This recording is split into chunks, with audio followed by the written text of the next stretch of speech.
Ooh boy. Made it back. We're so back, ladies and germs. Weird noises. Getting ready. 1, 2, 3, 4, 5. Some say they don't know how I actually sound. Is it like this? Is it like that? I can't believe it. It is time again for some shenanigans. Oh boy, sorry if I woke you up. I forgot the nice soft music.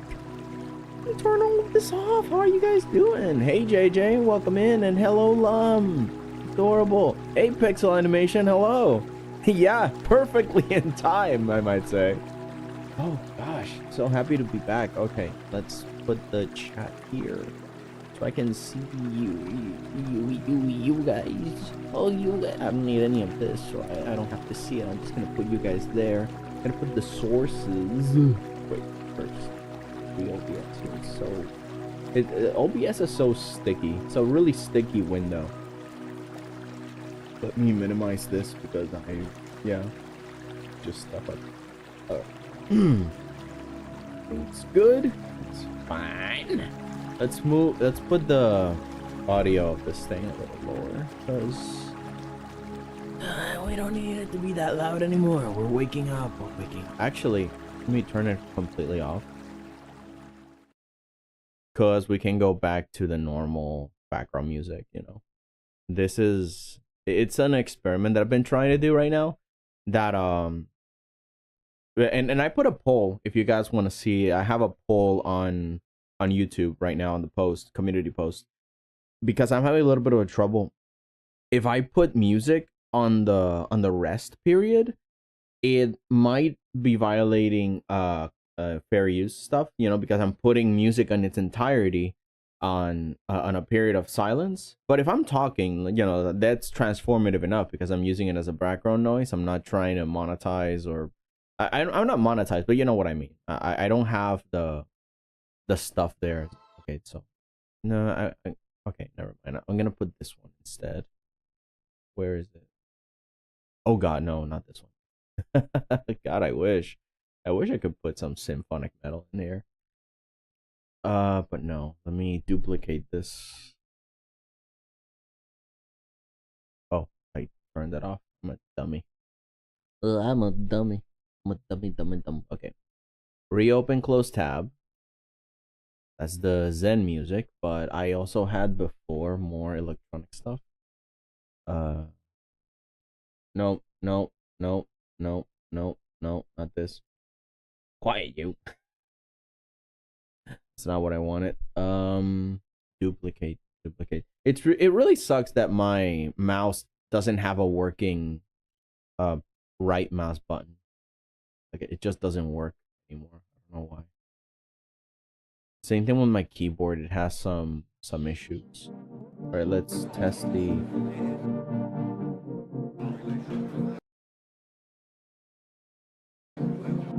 Okay, let's put it lower. Okay, how's that? How does that sound? Let me know if the audio is good. In the meantime, let me check again the browser sources, always on top, so I can see chat forever. Always on top. There you go. Now let's keep checking out chat. It's been a long time. How you been? Good. Thank you, Lum. Yeah, me too. I hope you guys have been good too. Sounds good? Perfect.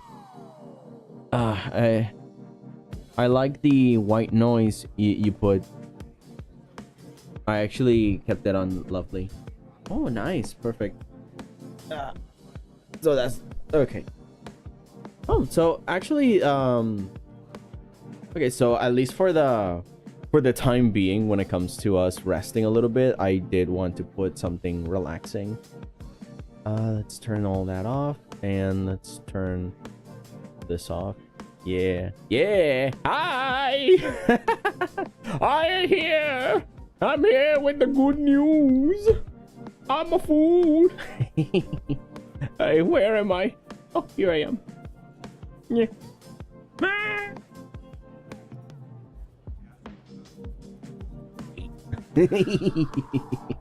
Let's bring myself a bird and bring it down. All right, we're back. We're back into the show. We're gonna do some work today. Yeah, I think that's good, right? I think that's good. I think that's perfect. Sounds good. Dude's jump scare. Oh, hello, Waffles. Welcome in. Welcome in. Ooh, good to have ya. Dude's jump scare. Always. You never see me coming. From the left? From the right? Where am I? I had a little bit of trouble with this desktop background because I did the last commission that I was given gave me actually a really good idea of putting the sidebars, as in to check for the corners, because if I did this test that I'm doing right now, you see I'm using the same frame that they told me for the playmat.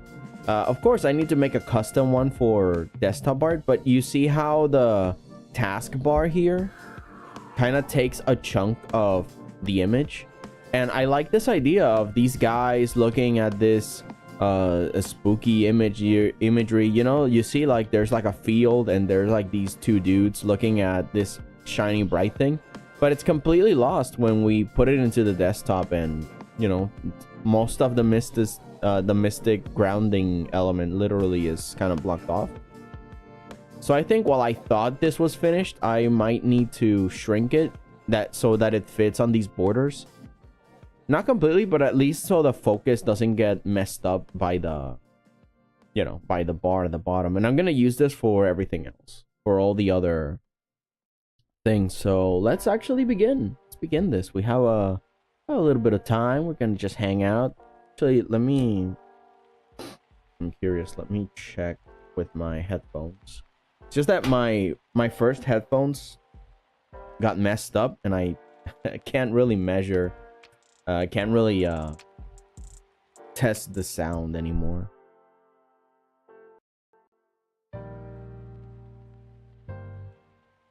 Okay, so the sound is good.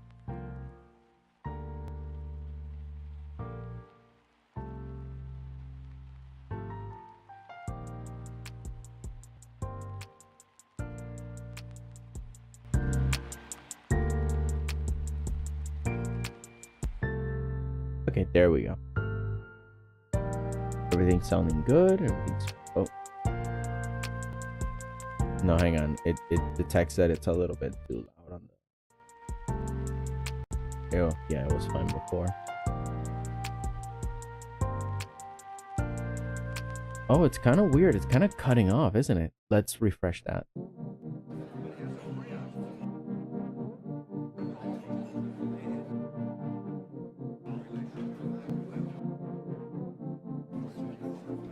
Okay, that's weird. It's cutting off like I think it was last time you guys were telling me that it was cutting off. That's strange. Copy link, and I actually switched to a new browser. I'm using Brave browser now, which apparently blocks off interruptions, you know?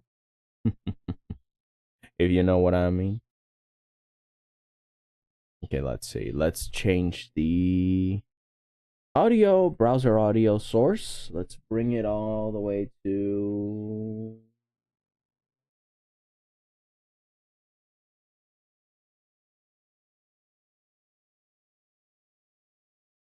Wait. Oh, Brave. Here it is. Interesting. Okay. So let's test that out.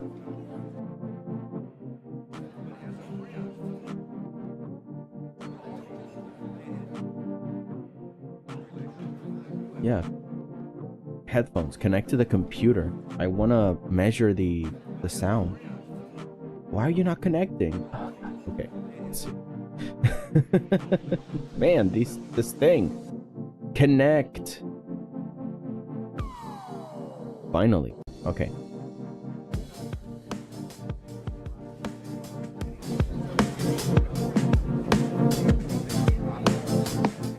Oh no, that's just part of this song. Okay.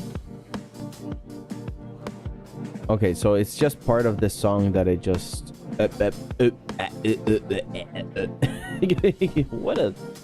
What a messy situation.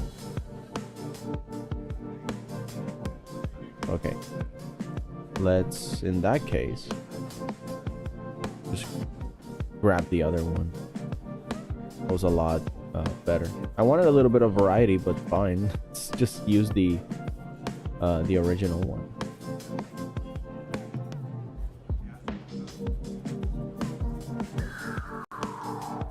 Copy. Yeah, that's annoying. Paste. And it should be this one.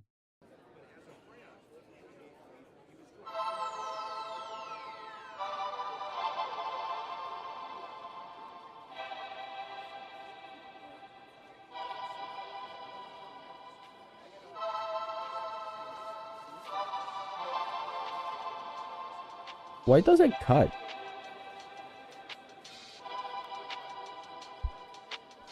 Okay, hang on. Hang on. Let's try this one.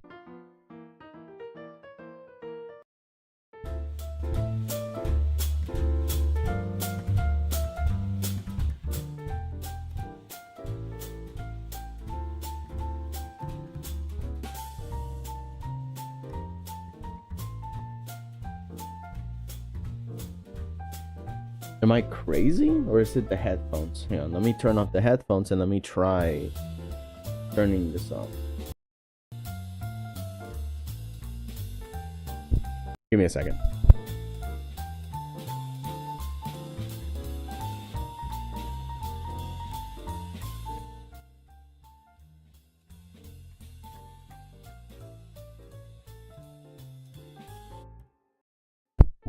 Oh, okay. I think it's just my headphones. That's so weird. All right, I think we're just good. Let's just start. Let's just start working. Jeez. Okay. Let's turn that off. Let's turn that off. The browser audio is perfect. What are you guys talking about? I heard of an interesting demon world concept earlier. What? What is that? Let's see. So I completely reworked the third episode, and I'll tell you, this is probably the best episode. The pacing is a little faster, more is happening actually. But interesting. Is planet in a pink rose-shaped nebula full of roses and stars in the sky. Are those shaped like big glowing roses? Whoa. Wait, is that, are you talking like actual astronomical, that like they actually found stuff? I've been watching some videos of this lady that works in observation and astronomy, or at least talks about it, and there's so many cool new things that they've been showing up in like the latest outings and stuff that they've been watching in space, and it's absolutely fascinating. Like they're finding out things like, oh, this is how things should look like from billions of years ago, because we finally get to see that light, and it's like, it's just beautiful. No, Demon Custom made the planet and stars. Oh, so we're talking like a game or something? Hang on. I'm now on the storyboard phase, and I did a lot of practicing since the last episode, which means that I have improved a lot. Awesome. Oh yeah, that's the whole point.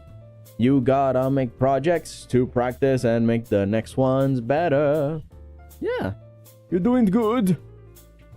You don't know this, but for the last stream, you did really got me pumping with creativity and really got my mind flowing again. I've been kind of overworking myself with drawing and animation, so thank you. Yo, Pixel, no problem. I'm so happy to hear that. Now that makes me giddy and ready to work. Oh man, yeah, that's the whole point. I'm very happy. Yeah, man, the more the merrier. That makes me very happy, gets me really excited and get in the mood, because Because man, I know how hard it is to get started sometimes. Silly dudes being happy to work. Yeah, of course. Yeah, and I get very extra happy when I know that that you guys are still working on your skills and building and just daring to dream. That's the whole point. That's what I want. Dare to test how awesome you are. You know, beat up the imposter syndrome. Who cares if it looks bad now? It won't look bad forever. But it will definitely look bad 100% of the time if you never improve it or try to make it look better. So just go out there and dare to dream. Dare to test yourself. Dare to be cool. And you guys are awesome. So yeah, never doubt what you're capable of. Man, who would have thought that I would be quoting a Bionicle movie? Oh, never doubt what you're capable of. The great spirit lives through us all. God, I miss Bionicle. And they dare to say, oh, we don't know which is better, if the kids like the lore, the kids like them toys. And they're like, both! Those robots were awesome, and the lore was amazing. The movies were a little bit but you know. So it's what they could do at the time, I guess. I don't know. Fantasy things. If you got a planet and you got to choose exactly how it works, looks, how the people live, work, die, resurrect, break the laws of physics or not. Basically, that kind of planet. Oh. That just makes me think of Barovia. If you guys know anything about D&D, you know what I'm talking about. There is this module, which is basically saying game, of D&D, where you play within this bubble. And this bubble is pretty much an entire country. And the country is like this somber, dark, ruling place where this vampire king god lives called Strahd. And the whole module is it's called the Curse of Strahd. And you pretty much are in his domain, and he can do whatever he wants inside of it, and nobody can escape it, and everybody can come in, no one can go out, and you gotta like live in this dark, gothic, horrifying place where everything just decays and dies, and it's all in Strahd's image, and you gotta find all the secrets as to why is it like this, how can you beat Strahd if at all. He sometimes pops in and out of existence to taunt your party, and he's like all powerful in this realm, and it's just you know, it's just a really what would be the word? It's a fun time, but it's all just like a big Renaissance medieval tragedy, I guess, that you have to live through. It's pretty fun. At least when I see the playthroughs of people making a party and going in it. So I feel it's kind of similar, right? Also, it's combining elements of I have no mouth and I must scream. The idea that the AI kind of rules the world now, and there's nothing they can do but just be at the mercy of this vengeful AI thing. Man, it's crazy. Oh, hello, 𝐀𝐫𝐭 𝐒𝐭. Welcome in. Well, how you doing, big bro? I did miss your streams, even though it hasn't been that long. It really hasn't, huh? But yeah, I get it. It's been a while. All right, let's go to work. I have this all lined up. I shrunk it a little. You see? So now we get to see a little bit of the floor whenever the UI of the computer pops in. You see, if you choose it as a desktop, you can now see the floor. But that also means that we get to see a little bit of the cutouts on the side. So let's fix that, and then we can move on to the others without having any issues. It's been 9 years.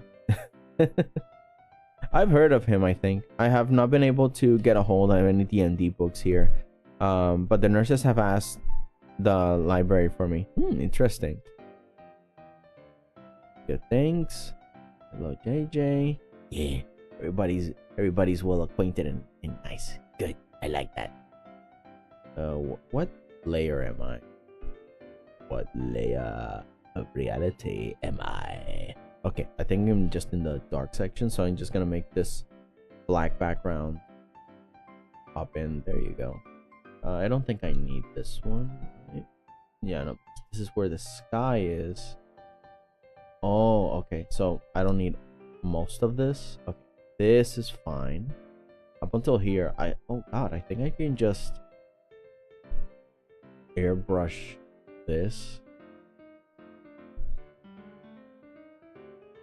Oh, okay, yeah, that's good. That's good. No, yeah, that's good. Just add a little bit of black.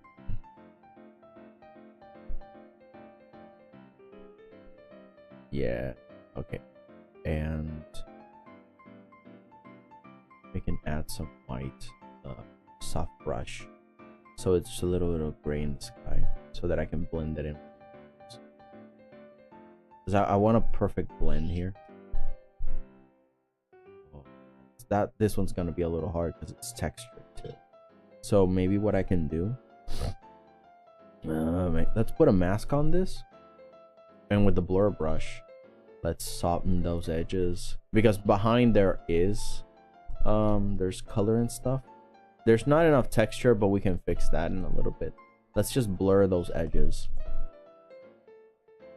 Even if there's like this nonsense in the background, we can, yeah, we can improve it just a little bit. There's some texturing there. We can work with that. Let's make it a bigger softening. Okay, that's better. And now let's go into that background.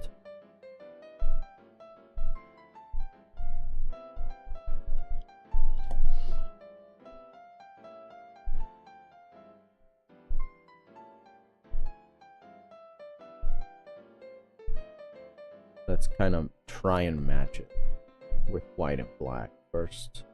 It'll be the tones, the tonal changes, just to make sure it looks as organic as we can possibly make it before adding the texture. Put in some black there too. There. Huh? And then we add a stripe.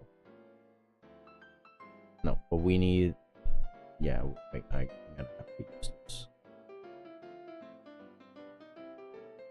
No, the other one, the watercolor. Yeah, there we go.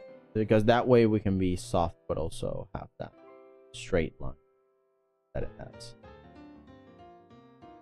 A little bit of black, a little bit of white, a little bit of black, a little bit.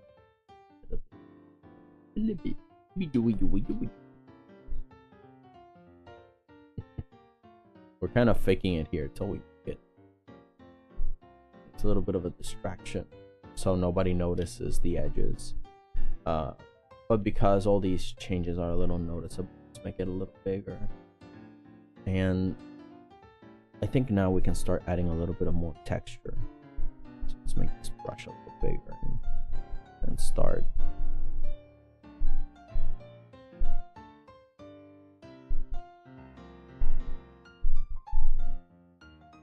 Oops, I don't want to break the ground.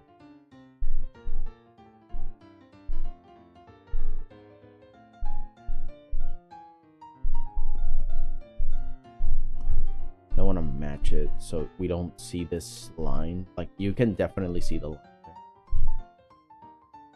Right, so let's maybe blur this a little bit. Oh, there we go. There's some stars in the background. That's perfect.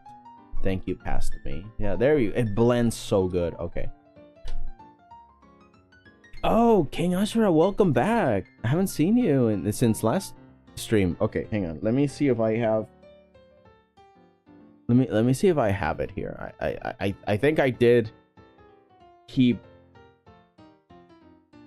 Shoot, where is it? God, I knew I have it. So.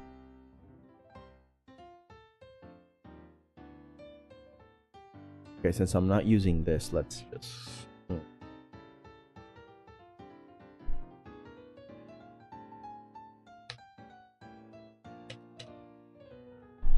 Japanese to English. No, the other way around.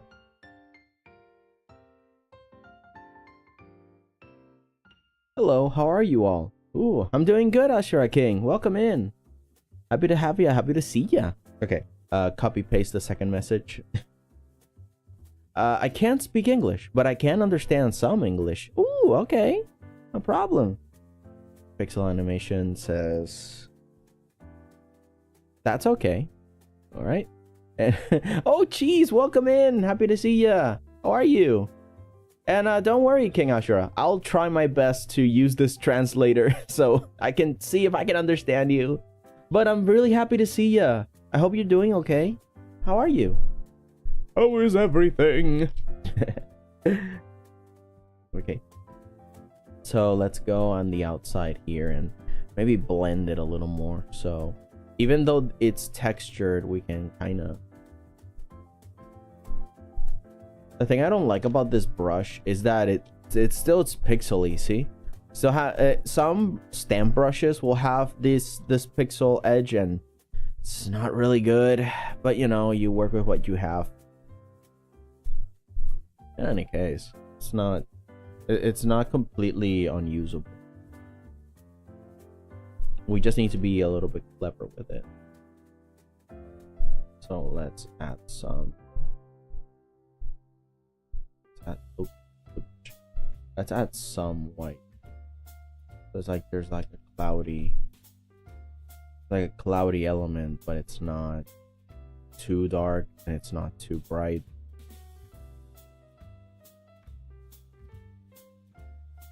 There we go. No, Taylor. Yeah, I like this new PFP. So I really got into this artist. She makes this weird alternative rock emo noise pop. Stomach Book. Oh, Stomach Book is the name, and it's not for everyone, but I really like the music. Interesting. Oh, you see, that's the good stuff too. Finding new inspiration, I like to hear. Let's see. I had to do decimals in math. They're easy, but really annoying. Agreed. Yeah, they really are a little annoying, but they're not the hardest subject I've had to study in math class. I was actually telling this to a friend of mine that's younger than me. We were just hanging out, and he was telling me all of that he had to do with math and stuff, and school. And I'm like, yeah, I remember that I almost failed physics class. And it's just that physics was not what I expected. I thought that it was just going to be about the universe and stuff. So I got very angry and annoyed at school because, like, how dare you put the allure of space, which is my favorite subject, of astronomy, and then go around and tell me, oh no, it's just advanced math. You're not touching the sky. And I'm like, what are you talking about? I'm so angry. Ugh. And I was about to fail that class completely. But I got to prove that it was the teacher and not me, because I went into a what's the word? Summer school. There you go. I went into a summer school program, and you know, I got to show everybody up that's like, no, yeah, I'm not dumb. It's just that I could use a better teacher, and I got 100% A. So it's like, yeah, I can do math, as in I can learn it.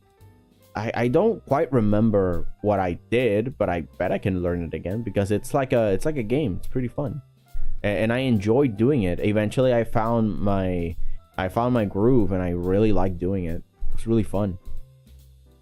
But yeah, at the time it was really difficult. But I still feel that there's no excuse. You know, like I can come here and say, oh man, math sucks, but it's like, no, it doesn't suck. It depends on the teacher who's showing you the fun parts of math, because there are some fun parts in math, but it is challenging for people that cannot visualize it well, or have really bad teachers, I guess. But math can be made fun. It can be made fun, and it can be enjoyable. Or at least you can find the practical uses of it, because people go like, why do I need to know all this arithmetic, or at least the formulas and stuff? And yeah, it's true, some of it you won't need, like chemistry and stuff. chemistry can be actually useful for kitchen stuff, because the kitchen is a laboratory. And sometimes it's really important to know that you shouldn't mix certain things with others or else you'll die. The same thing goes for physics. When you understand the physical world and how matter functions, how matter matters, and how mass distributes and stuff, you can actually get into some... Again, it's kind of like Minecraft, right? You learn the rules of Minecraft and then you kind of learn how to exploit the system. The same thing goes for physics. I remember at work that I think I told you guys this, that something in one of the things that hold the shirts broke, and then I figured, oh, physics dictates that there's the same amount of mass in here. It just changed shape, so I should be able to fix this in a way that serves the same function, because if they are perfect squares and it broke in half perfectly, then it should be functional by just turning them around, making sure that they hold the handles, even though they can hold each other. Okay, let me see if I can make a physical representation so you guys can see. Let me grab the right brush, because it was a rectangle, right? Let's make two perfect ish squares. Like it was a rectangle. Oh, I can just do this, copy paste and move it to the side. So it was a rectangle like this, and it broke in half. And then I'm like, well, okay, so it cannot hold each other like this because I don't have an adhesive, but on the sides there are these rails that used to hold it together in place. And I'm like, okay, so it's a little bit uneven on this side and on this side, so instead of holding it like this, why not putting them like that in this way? So you see how it kind of overlaps a little bit because of where it broke. So I was able to kind of like put it into position there, so it did the strength on the sides but not through here because it's broken. But the point is that, okay, the mass never changed, only the shape, so it should be able to hold the same amount. And I put like a grill on top of it. Like there was this thing to hold clothes that was like a grid like this of metal, and I put it on top so it held it in place as a security thing. But that principle helped me kind of improvise in the moment, and we still had something to hold the clothes in, and it wasn't broken forever, because, you know, physics, it's just logic. Oh my god, it broke. Okay, let's assess the situation. There's the solution. Bam, we're done. Moving on. And I got to tell my bosses that, hey, this thing broke because it was made out of this flimsy cardboard material. Like, it's just flimsy and it broke. And like, oh, that's fine. I did like a improvised solution that we can hold clothes. They're not like what was there is not on the floor or anything. It's still there, but I got to, you know, it needs to be fixed. Let's see that. Oh wow, you guys have been talking. Sorry. Okay, translating. More Japanese. Let's see. Let's translate this. Okay, I have to go. I'll be back after work. Oh, okay. King Azra, I hope your work goes smoothly. Take care. Dudes, you want to see what I drew so far into the life? Yeah, of course. You already have me on Discord. You can send it in. Hello. Astrophysics can be maddening. It can. I love astrophysics. It's one of the reasons why I was so excited when I heard, oh my god, I'm gonna take physics class. That's gonna be great. That's gonna be awesome. But then they just told me, oh, it's just more advanced math, and I got so angry. I already take math. No, I want to learn about the secrets of the universe. But yeah, I much rather go into into YouTube to learn all that stuff, because my god, the school with more math, it's like, oh, I don't want more math. Please save me from the math I have to learn. Hey dudes, have you ever done traditional art? Oh, a lot. I mean, that's how I started, to be honest. Man, I should share eventually some of the stuff that I made.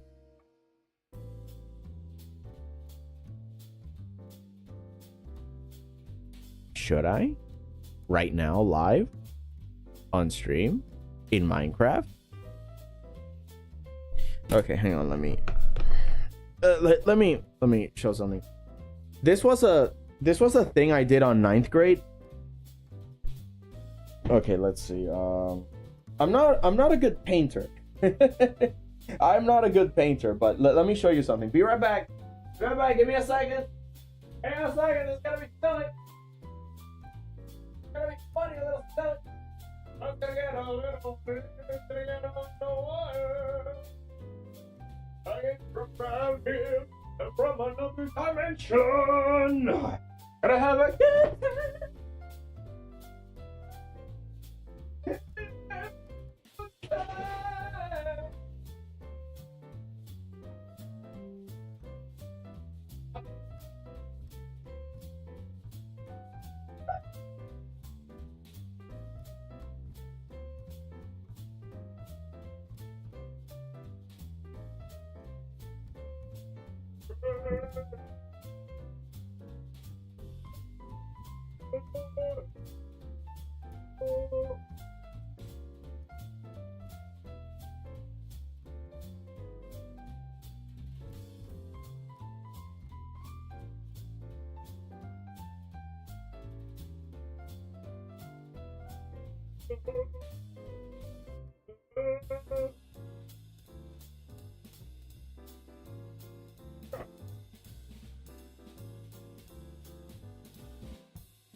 Hold on.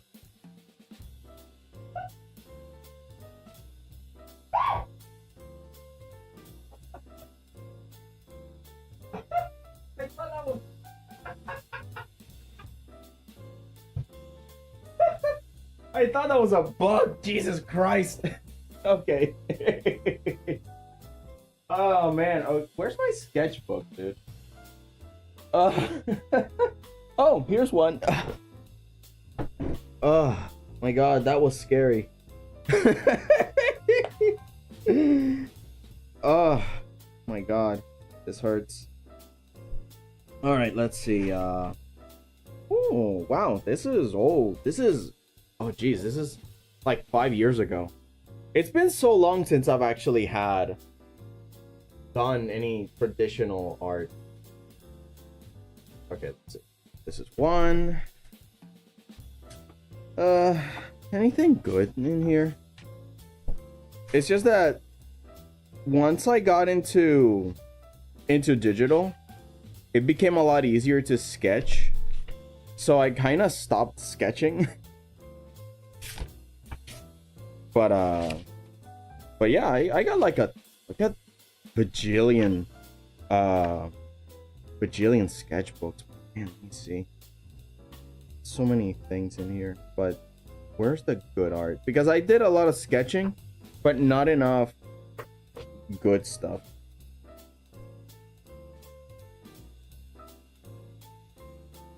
Did I show this one? It's not that good. That fine. I'll show this. This one's actually fine. Let me take a picture. What was that scream? I thought a roach crawled on my leg, but it wasn't. It was like a metal sheet that I have on the side to put on windows to prevent pests from coming in, and I thought it was crawling on my leg. It feels so nasty, man. All right, let's take a picture of this. What else? Is there anything good in here? Oh, my original logo. Yeah, that I took. Yeah, but I'm gonna.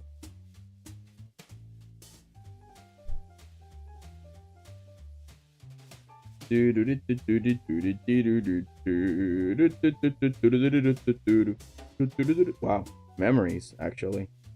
Oh, the nasty crawlies. Yeah, these things. Jesus Christ.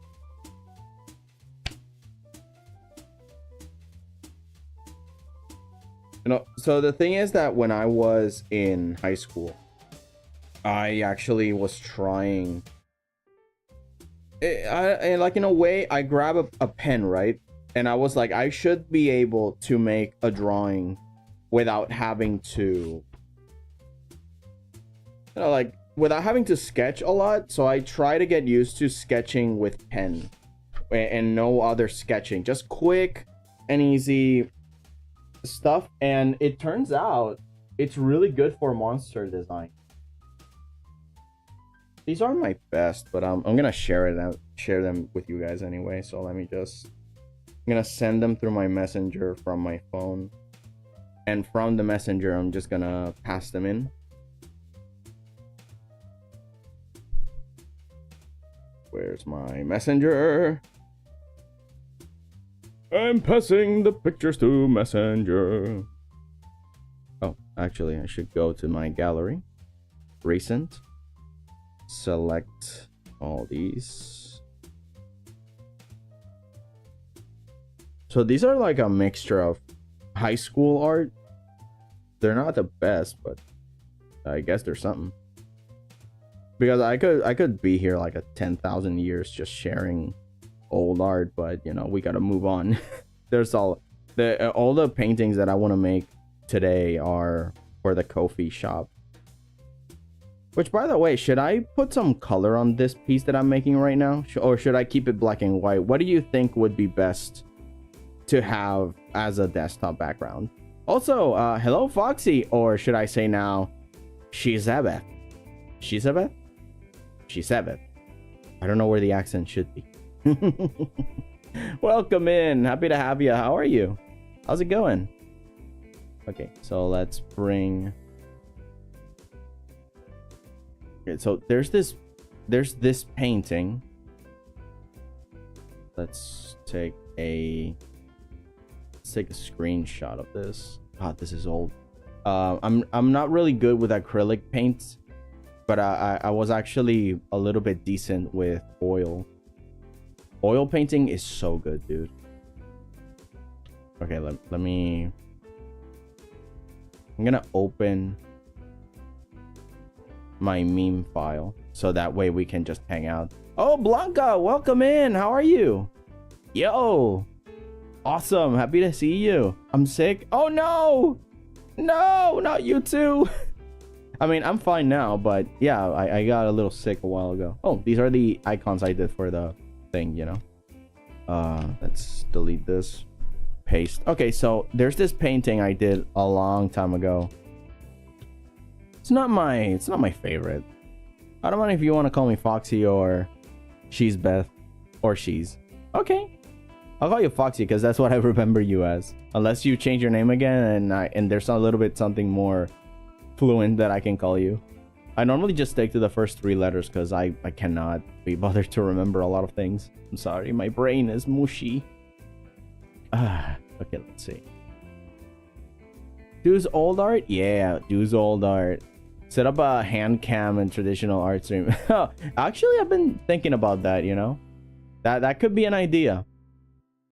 Let's see. Do's math teacher. Oh god, no. No. Now, okay, considering physics, heat is energy, and to heat something up, you need to transfer energy to that something. Now, consider a dragon. This dragon can turn 1,000-man army into a barbecue. The dragon needed to draw the energy and transfer all that heat from within itself. How much potential energy does a dragon hold? Although that's the thing, right? Potential energy would be in the form of fuel that they might have, whatever it might be considered fuel to create in their bellies and then chug it out. Because then there's the potential energy of their muscles, potential energy of just the sheer destructive nature of just them walking around. You know? All right, let's see the other piece. This, okay, so this was me starting out in acrylics. This was 9th grade and it's so bad. But my dad always really liked this piece. So he mounted it on the wall. I don't like it, but my dad used to love it. And so out of respect for him liking it, I kept it. This is what I did in 9th grade. It was my first time painting. You gotta go, cheese? Okay, have a good one. Take care. And yeah. Thank you, JJ. There's a lot that can be improved here. Like the leaves for the grapes. There's a specific leaf of grapes, so these are not the right leaves. The proportions are all wrong. And the shine of the... I try to get the shine of the bottle right, but at the time I didn't understand how to make it, you know, properly look crystalline. Also, I try to experiment with... what's the word of this thing? Gesso? Yeah, like this slimy gesso that's like a paste that you put on canvases. So then you can do some reliefs and some 3D work on it. I tried, it didn't quite match and work. The background is a huge mess because I tried to paint around. I didn't make a consistent background first and then put elements on top of it, which is what I should have done. The seats don't have the same proportions either. They're a little bit messy, and also the floor on this painting with a bunch of grapes doesn't look right, but I do like this bottle and I do like these tiny grapes on the painting, but you know, it's kind of barren. Also, the spoon sucks, and the flan doesn't look as appetizing as I would have liked with a bunch of blueberries and grapes. And the glaze, like, it didn't quite work out, and the texturing on these cups is a mess too. But yeah, again, this is this is me starting out in 9th grade. Not too shabby. Not too shabby, I might say. But it took me way too more time than I would have liked to admit. Again, my dad liked it. I didn't, but out of respect to him and myself, because again, it's kind of like the thing of, even though you don't like a piece you make, you should still be proud of where you started and came from.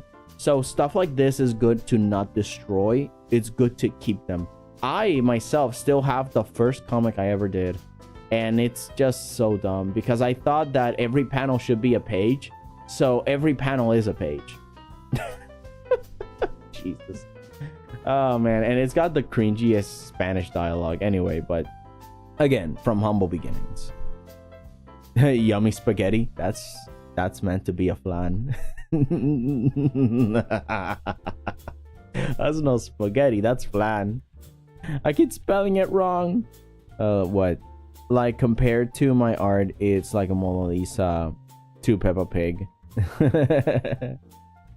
Nah. Again, humble beginnings. This was 9th grade, and it was an art school. It was designed specifically to teach me how to do art, so don't feel bad about it. Again, you learn slowly the techniques of painting, and painting traditional has a lot of tricks I never learned in school that I'm learning now in YouTube. Again, go to YouTube. There's free information there. Just go there, and you'll learn. And maybe start with small canvases, because canvases like these, this is what, 4 feet tall, long, sorry, this is like 4 feet long, and at least this one is more, it's like a square, it's like 2 feet tall, I guess. I don't know, but yeah, start small and just get used to the tools, learn the techniques and the cheats, because there are a bunch of cheats in painting. Like, look at this palm. This is also acrylic. It didn't work out. I have some oil paintings that I did that I really like, but yeah. What else? Oh, the other ones are more sketchbook traditional. Let me show you. Like, I'm taking time to show you guys my traditional work, because whatever it is that you do, it's oh, I should actually hold on a second. You guys can see the signature on this one. Let me delete the signature, because I signed it with my actual name. Let me make it a little bigger. Brush. No. Yeah, there we go.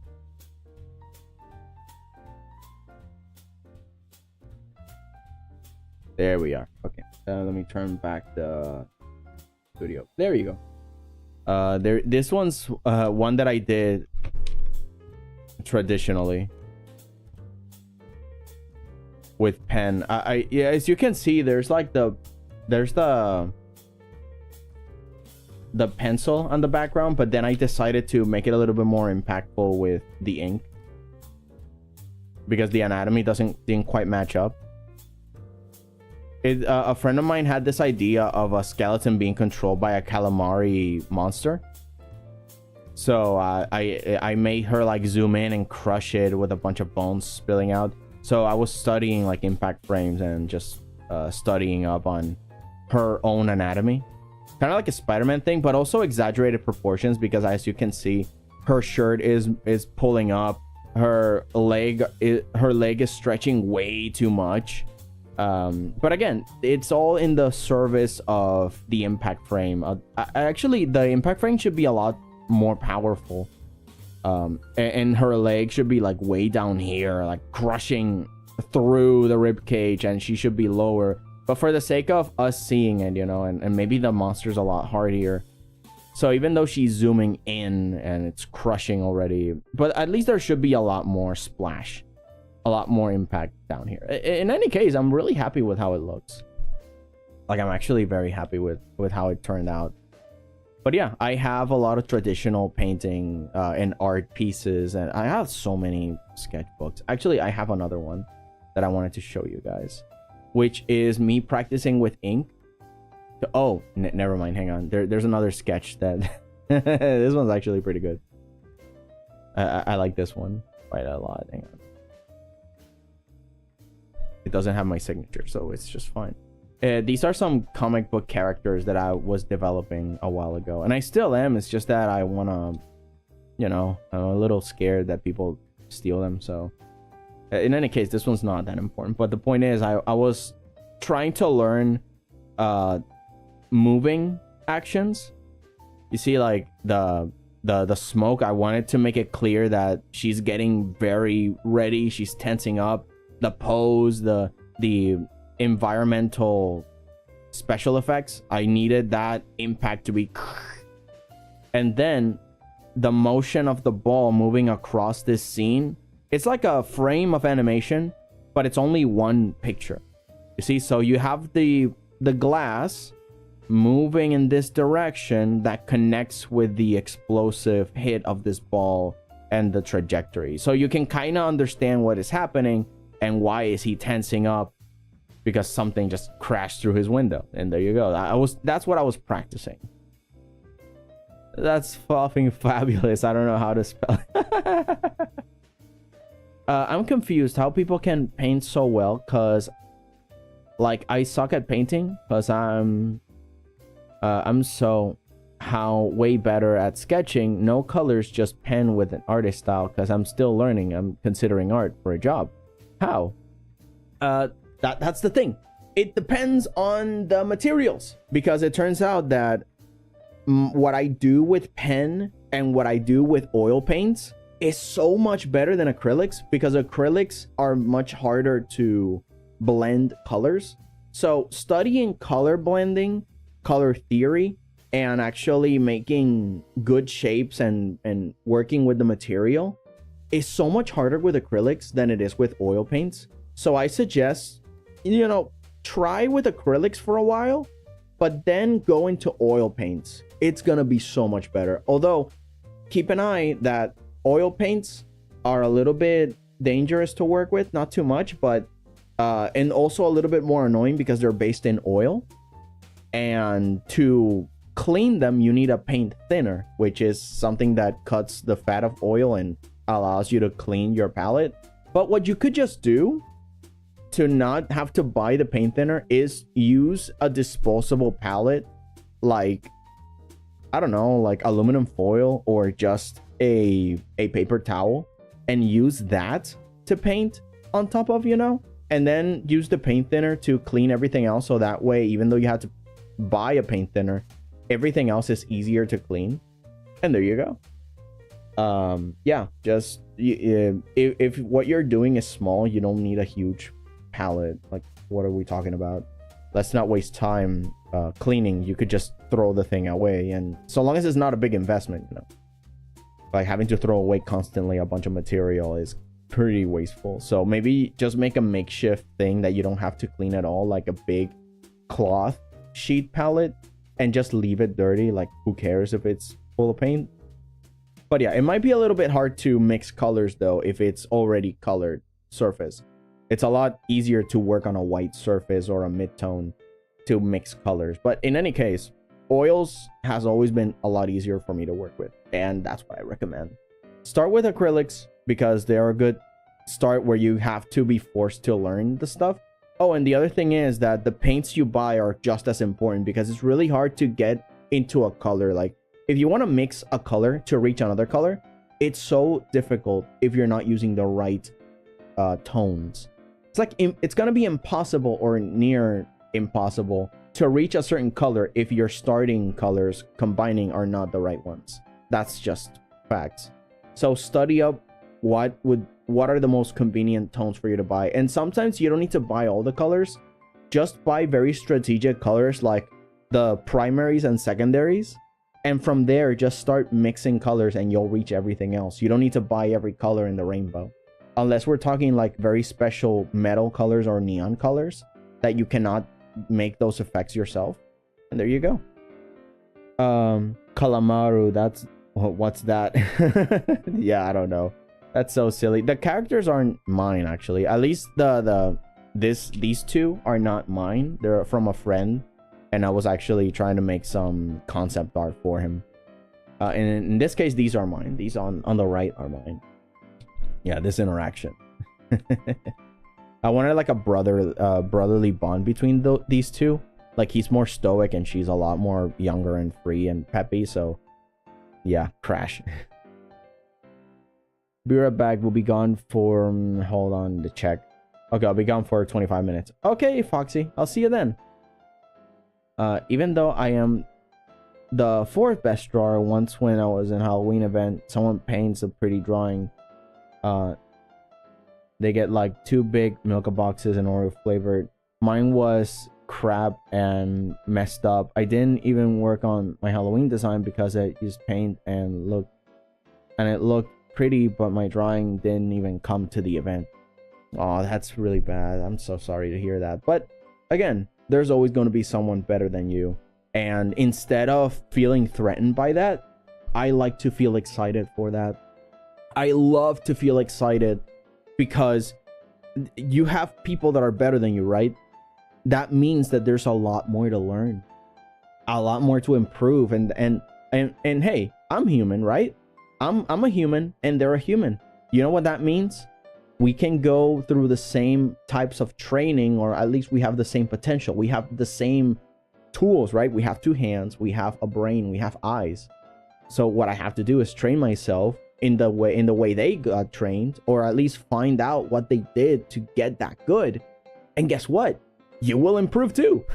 That's what excites me. That's what gives me hope that, hey, even though this person is so much better than me, I can reach a new potential by just figuring it out, you know, studying it, because we're both the same thing. We're both human, and we both have that in us. So yeah, I like to think about it that way, not by feeling threatened, but by just getting peppy about it. Like, oh my God, look at how cool that is. And also feeling good for them, because isn't that what we should always like aspire to be? We should aspire to help each other out, become better. And that's actually what I want with this channel. I want to help you guys see your own potential. And even though our skill levels are not the same, I can just tell you, hey, but you can be a lot better than me. You can even make a YouTube channel better than me. Maybe I'll vanish one day and then you'll become the famous one on YouTube. I don't know. You'll take my place and maybe I'm just like a skipping stone. Who knows? Life is weird. And I think, and let's see. And I think they will not have it for kids until 5. And I'm for A. And the math. Oh, I hate that. Mostly at 5A. Oh, 5 a.m. Because they will add it. Yeah, math. I'm not waiting for that. Wait, what?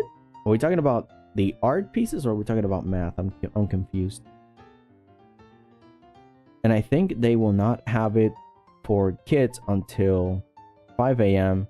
and I'm 4 a.m. and the math, oh, I hate that. That's creepy.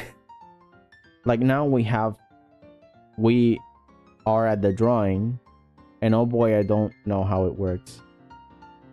You'll get it. You'll get it, Blanca. Don't worry. I believe in you. And yeah, these... I was trying to work on my creature design, on my spooky creature design, because I learned that I was watching Super Eye Patch Wolf's video on how media scares us, and he made a very interesting point that horror requires a very specific aesthetic. And I'm like, I can actually make that aesthetic. Because I tried that in high school once. And so I explored it. Let me show you guys.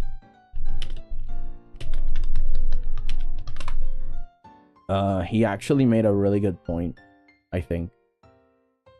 Oh, there's an ad. Source, game of the day. All media scares us. Let's wait until the ad pops in. Hey, Duzits, what's crookin'? Hey, Kruka! All good.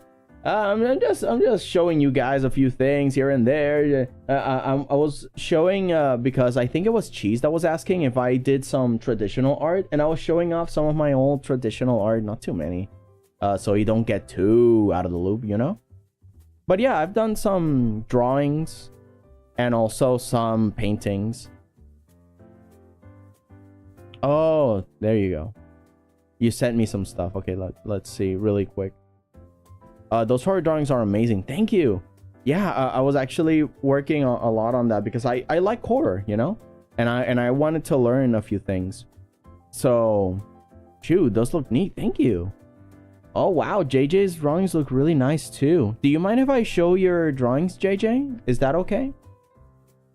Because you are proud of them and they look really good. You don't mind? Okay. Yeah, just a quick showing. JJ was just sending me a few things that JJ did, and they're really proud of it. Gigantic cupcake. These are cute. I like them.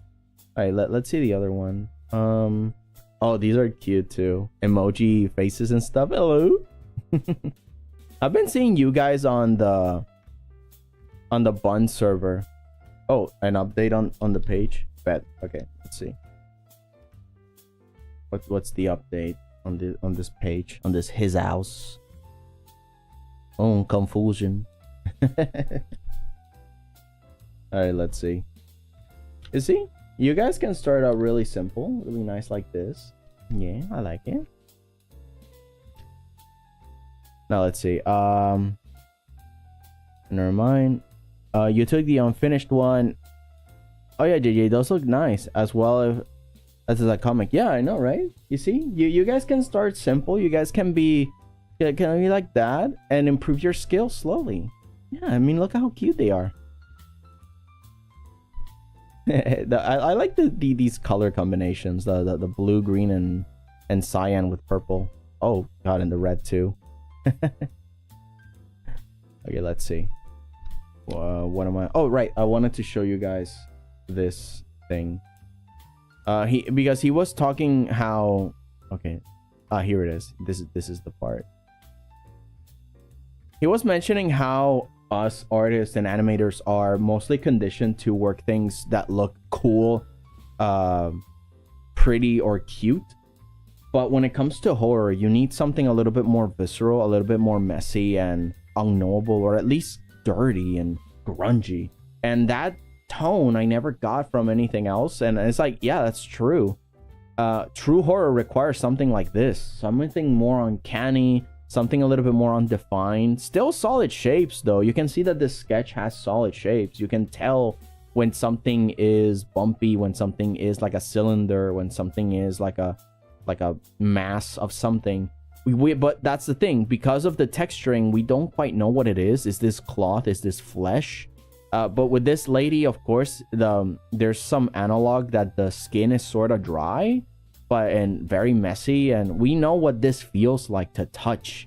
So there's a little bit of realism and a little bit of unknowable surrealism to it. And that combination of textures when you actually sketch something in black and white is what gives off true horror vibes.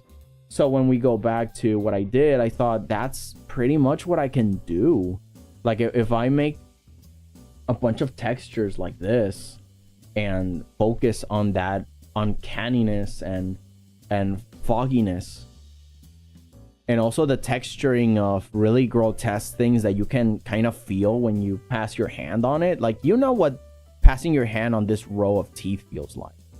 And these threads here, I mean, of course the texturing is not perfect, but it's good enough for work, you know. It's good enough. And also these teeth, like, you can kind of understand how it feels to put your hand on this muzzle full of spiky teeth. I don't know what I wanted to do for the body. Like, is it hairy or is it just muscly? Yeah, I could have defined this a lot better, but these bumps and ridges here, pretty good. But again, this bone at the back could have been more cleaner, so it feels that there is less hair and more stretched skin or bone. Like, it's undefined. You see, so I could have improved that a lot in that sense. Let's see. But I don't know, my mind doesn't understanding the math of void in math. Like, I'm good at arithmetic, but not at... Since we had a math test, if they didn't get a 2 and they can't go to a 5A, and boy, I'm scared. Oh, like formulas and stuff. Yeah, I can see why formulas are a little bit more problematic, because it's more abstract, right? You're trying to find a variable that could be any number, and to get there you need to actually understand why you're making certain moves in math. Like, why do you pass one number to the other side? Why does it become from division to multiplication? Why does it, you know, fractions and all that? Like, you actually have to understand why you're doing things in order to kind of get the logic behind, oh, maybe in that case I should try this instead. But they hardly teach you that. They only show you like a technique and that's it. They don't show you the why, which is sad, but you know, only the colors I got. I'm not even scared of scary pigs nor monsters, and I'm already doing this at school, at home. It's perfect for me too. The color doodles are actually my persona, how I look like. I know what it feels like to lick but not touch. I mean, scary in itself. Yeah, right? We kind of know how it feels to lick certain things and touch certain things. Sometimes for a weird reason, we know how it feels to lick things, but I think that's mostly us as babies developing, right? That's why we're curious about the world and we put it in our mouths. We kind of build a library of sensation of what does it feel like to taste and feel things. So I guess it checks out, right? Because people ask, why do I know how that feels? And it's like, yeah, because I think as babies we just lick and eat everything. But it's just us exploring around. It's, yeah, of course, it's not that we want to mess around. It's very dangerous, but you know, let's see. That's why my mind is still so long. I got short hair, lol. 40 minutes till my meeting. Ooh, okay. So let's continue with this. The browser music still on? Yeah, it is. Actually, I'm very hungry. I'm very sad because I went to check. Oh, I should go grab a few snacks for stream, and I grabbed a pear because mom bought pears. But I told mom, like, Mom, we have so many apples that we haven't eaten yet, and bananas. Why are you buying so much fruit? And sadly, I'm sad to inform you, like 4 of the pears were already bad, had gone bad when I grabbed them. I'm like, oh well, I'll just grab a pear, and all of them were bad except for this one. I have a pear right now that I think is good. I'm a little bit scared to bite into it, but let's see. Okay, it's good. Give me a second, let me munch. Man, it's really good.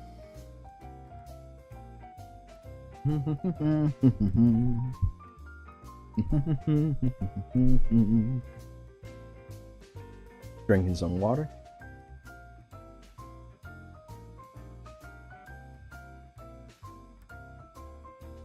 Yeah, because we've been an hour and 38 minutes and I haven't done much. Okay, let's continue. One school hour for us is 45 minutes and I get brainwashed to math, but I get better after. Looks at indescribable horror shambling towards us. I know how that feels on my tongue. Dude, do you imagine that would be in a movie? Guys, I'm sorry that I couldn't save you, but at least we know one thing.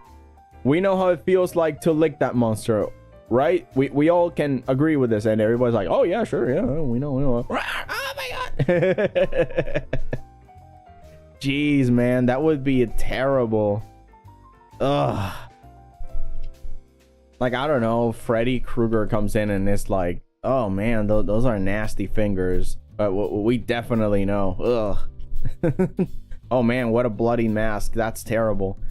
And the other thing is, we have tasted blood before, so it's when they're covered in blood and stuff, it's like, oh.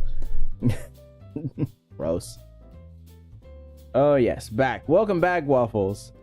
I'm painting at math. Don't worry, Blanca, you got this. We believe in you. If I succeeded, you can succeed too. I managed to pull through in math class. You got this. Please, you must survive. You must live. You got to live. You got the style. You got the power. Oh man. Oh boy. I think later I'll have to go ahead and buy a new keyboard and mouse because they're just not responding pretty well. I don't have a right mouse button click and I don't have an up and left keyboard buttons. I don't know why, they just do not work and I don't get it. I try to look around for answers and there is no answer. The void of Reddit and other web pages have not given me any specs as to what could be happening, so I'll just have to buy new ones. That's weird. You can math the math. Yes. Lum to the rescue. Here comes the Lum, our savior Lum. Lum knows all math. Lum can save all that you do with the powers that she do. Oh boy. Do do do do do do. Oh, what am I doing? Where am I? Si yo fuera mujer. Do do do do do do do do do do do. I feel like I'm in the wrong layer. I feel like I'm in the very wrong layer. Okay. See.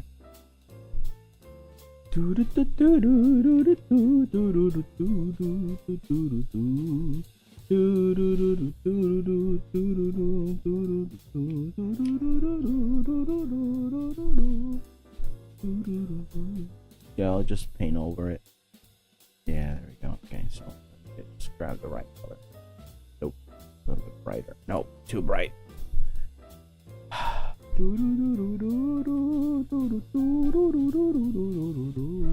There you go. There's a better method for discrimination. Just gotta be careful not to go too overboard with the messiness of it all. I just wanna feel good.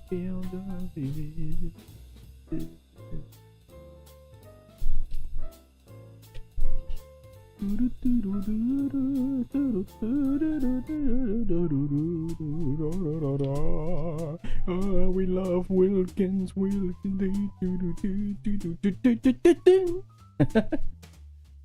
I don't know, man. I'm crazy. All right. That should work, right? It's good for government work, I think. Let's just add some. Yeah, there you go. Texturing here.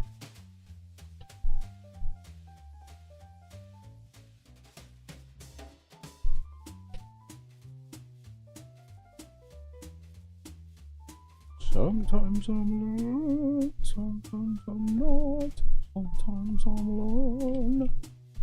Hello, sometimes I'm alone. Now I think we can add some textures to the sky that go beyond what we thought we could do.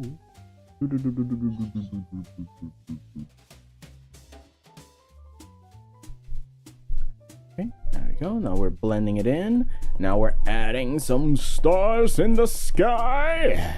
Yes. Yeah. I'm a little depressed that this night sky should definitely look like this. Just without a single space for emptiness. Like it should just be perplexively full of stars, but it's not because of pollution, and we cannot see a thing. That's sad to me. I love space and I love to see things in space, so to learn that, it was a little bit depressing, but oh well, you know, it's what it is, what it is. It is what it is. All right, so this should work now. This should definitely work now. Okay, so what do you guys think? Should I add color to this? Let's first save. I gotta save this, or else we're dead.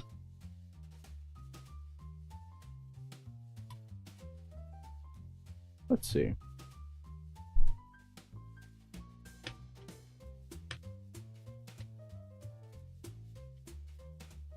Should I color this piece?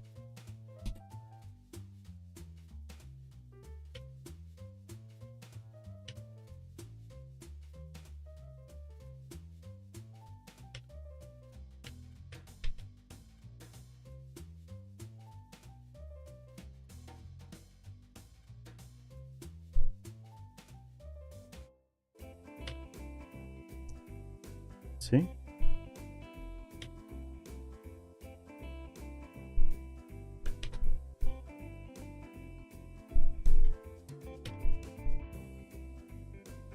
There you go. There you go. Now you guys can vote. Now you guys can vote. In the meantime, I'm just gonna... I'm gonna go and get more water. Be right back. I'm gonna be right back with more water.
All right.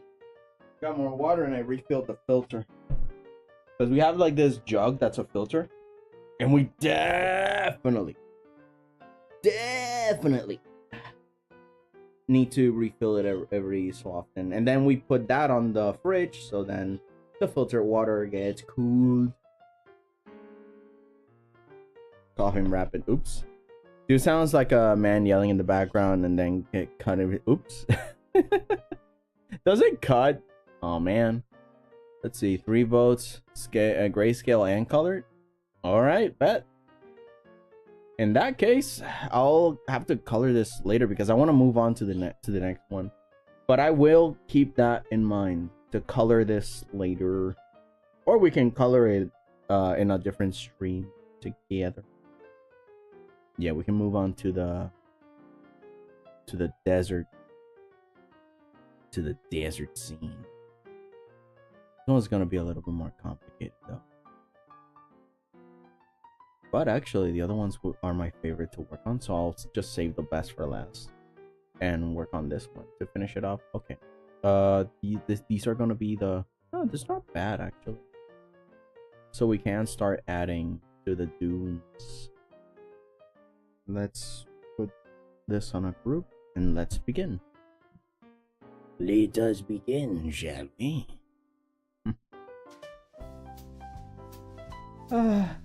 Man, so chill.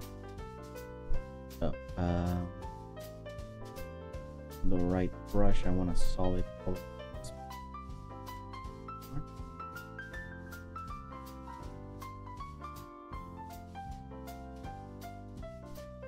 All the important elements are inside, so I don't have to worry about that.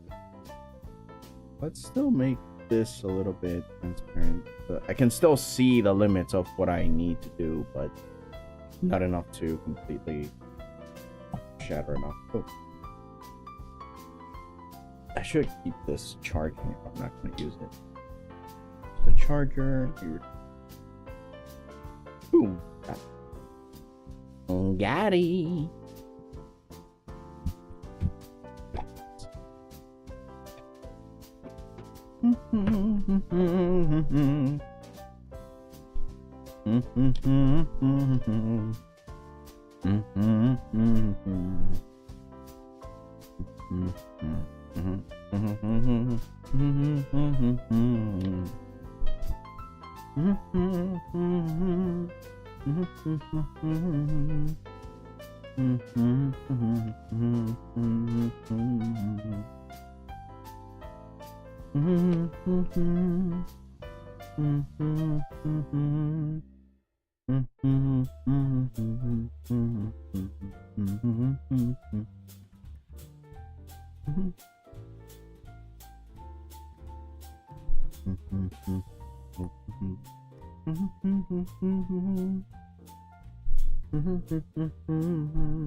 Make sure they're more or less lined up.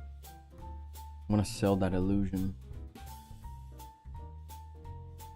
Yeah, check and be quiet. It's okay. Just trying to get this very perfect. Is chat that? No, I don't think so. I can see you. If it was that, I wouldn't be able to see. So it's fine. People are just chilling, you know. Nah, I can see you. Chat's not dead. Everyone's just chilling, which is good. I like that. I like that we're all chilling. Alright, I'm back. I was sitting a baby dog. Oh, cute. Babysitting a dog. Good doggo. Just got sleepy for typing. Yeah. It happens, see?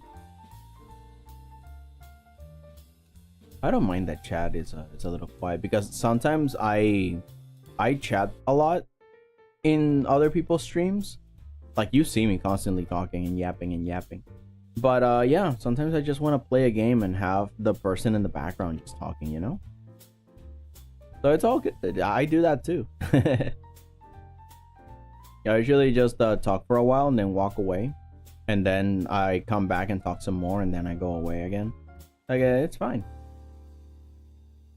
And besides, again, the whole point of these streams is that you and me together are either working or chilling. So again, I'm the one of the weirdest streamers probably, because I'm actually glad that no one's talking sometimes, because I know you're either chilling or working, and that's what I want. I want you guys to work on your projects. I want you guys to take a moment of relaxation, you know, from life, because man, it's tiresome sometimes. So now we can just hang out and relax and be one with the arts.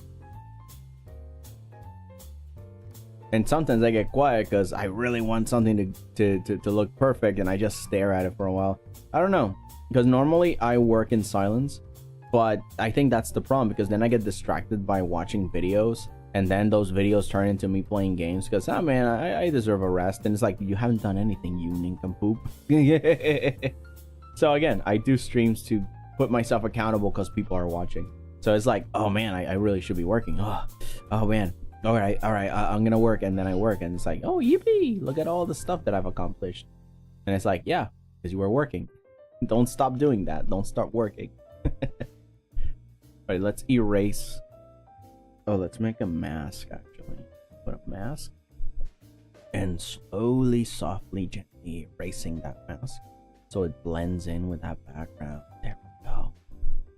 Nice. And if I do want more definition here from the old stuff, just add it. There we go. Oh, no.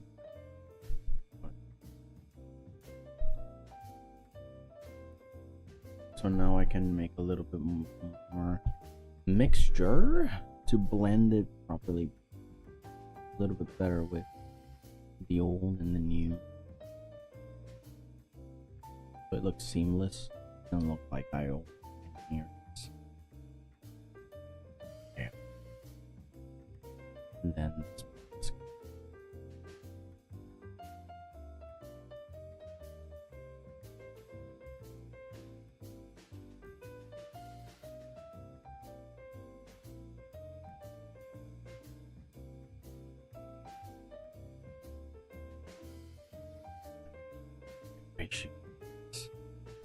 And then more erasing.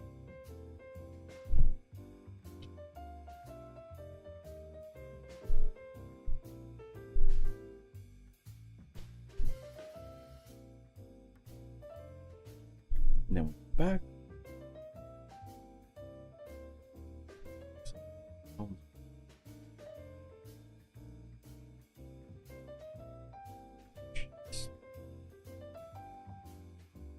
And now, bottom. And that dark bottom will help us highlight the horizon. And for that, let's right here make a new layer. Solid color, and let's go into this very bright white-ish color. And keep making more dunes. From here, I can just completely blacken out this area, and then continue from that there. There you go. Magnificent. Now for this machine thing. Oh boy, for this machine thing, I'm gonna have to engineer something. I don't know why, but this drawing reminds me of Courage the Cowardly Dog. I think it's just the lonely land. Yeah, the idea of, although Courage's landscape, of course, was more dirt and more flat, which is what makes it a little bit more depressing. But yeah, the giant landscape, the loneliness of it all, and then the mystique of it, because like, oh man, what happened here? What's in there? I want to see. I want to know. Is there an abandoned pup that lives in the middle of nowhere here? I need to know. Let's see. It's not only lonely, it's so windy, or at least it feels like it should be, right?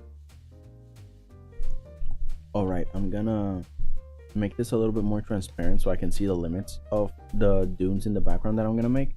So I'm gonna expand this because I'm going to delete again part of the new. I'm gonna delete part of the old so it can blend in with the new. So I need to put enough material below it that matches out well with this old landscape. The color doesn't really matter, but for the sake of it, I think. Yeah, I like this midtone. It doesn't have to be perfect. I don't have to do everything else because it all concerns the borders. I just want to be able to swift, pass it on this side, then it looks good.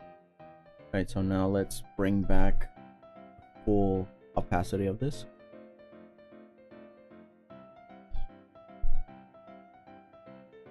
Now I think I can recreate this feeling.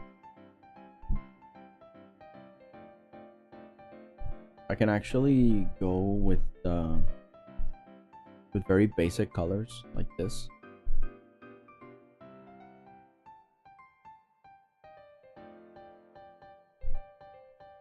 Oh, wrong layer again.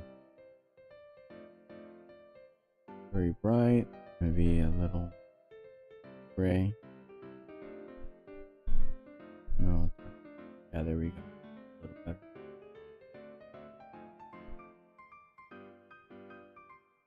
So let's make like this pit down here. Let's start with 2 colors.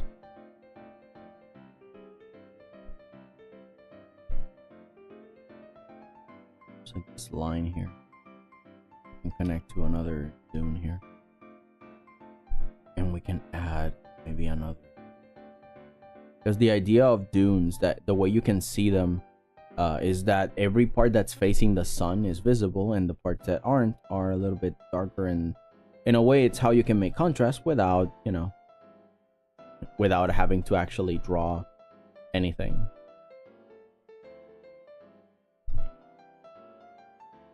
And by that I mean like lines, because a lot of people that are starting to draw, they're like, how do I draw lines for this when shiny things don't have lines, and in real life does not have lines either, because we're not cartoons. So how do you simulate all this? And part of that is shading proper textures, simulating materials and such, like what we're doing here. We're trying to make something that looks sandy, something that imitates an environment, desert. The texturing we can leave for last, but the important part here is the contrast first. Get that idea of the dune out there.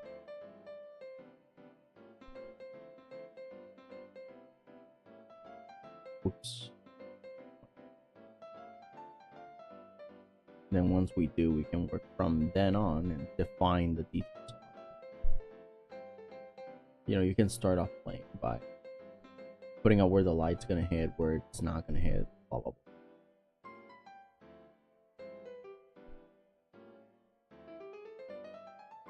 In fact, let's look for some references, because that's one of the important things about this, right? We gotta look for references, and from there we can work our way into. Let's look for some dunes. Oh, these are nice. Oh my god, these are so good. Okay, because this is the effect that I want to make.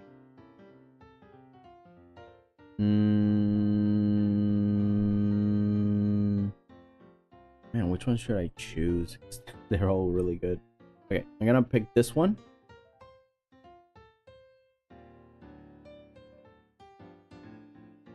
I'm gonna paste it here so you guys can see it.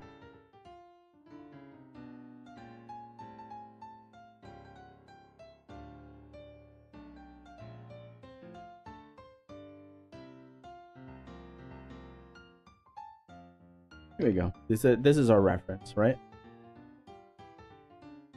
From this distance, we don't really see the sandy texture, but we do see the game that there is with light. And even in the dark spots, there is a lot. Wait, what? Why did the timer start? Oh God. Where is it? Where's the timer? But the timer's off. Oh, it's way up there. What the heck? Well, okay, so that's the 30-minute timer. What did I do? You know, turn off. Let me see something. Oh, that's a 15-minute timer. Refresh. Shut down source when not visible. Refresh browser.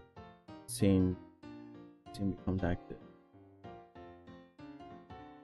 Okay, so let's see if it works now. Okay, it works. Turn it off. Back on. No, it doesn't refresh.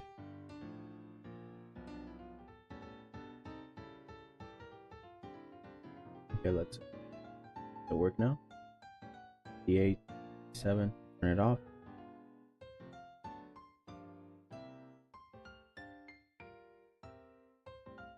Why is it not refreshing?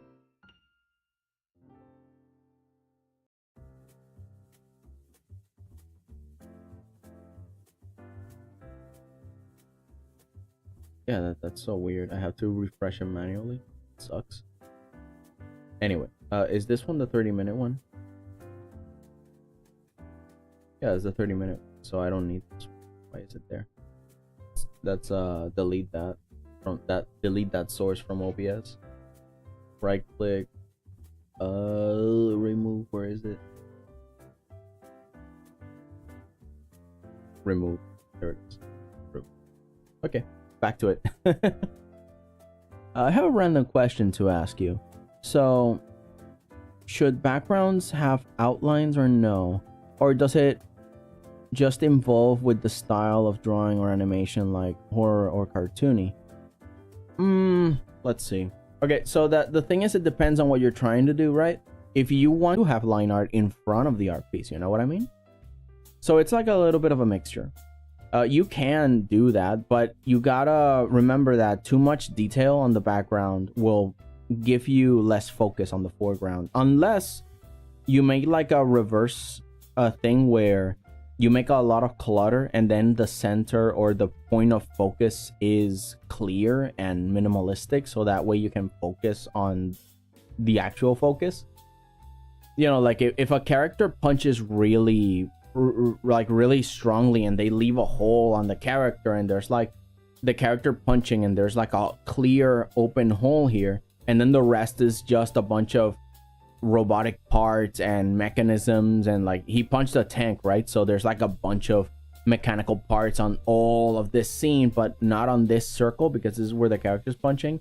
You can do that, and the closer there is, the more detailed and liney art you can make. And the farther away it is, the more suggestive and minimalistic you can make it, to the point that you can just put a bunch of shapes that don't have color. Let me see if I can find something.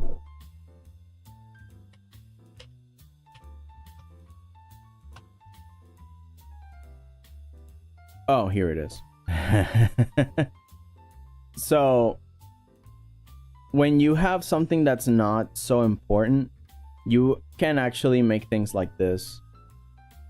Let me go here, let me go there, let me go this, and let me bring it down. Come on, stop loading. Sorry, Clip Studio's loading. Yeah, give it a second. In the meantime, let me keep looking for examples. Oh, no, it's done. Okay. Whoa, what? So you see, background elements can have line art, just a lot less complicated, you know, more simplistic, more baby. So then the foreground can have a lot more attention. You know, these are background characters on Bleach, and that's it. You don't really need to focus too much on them.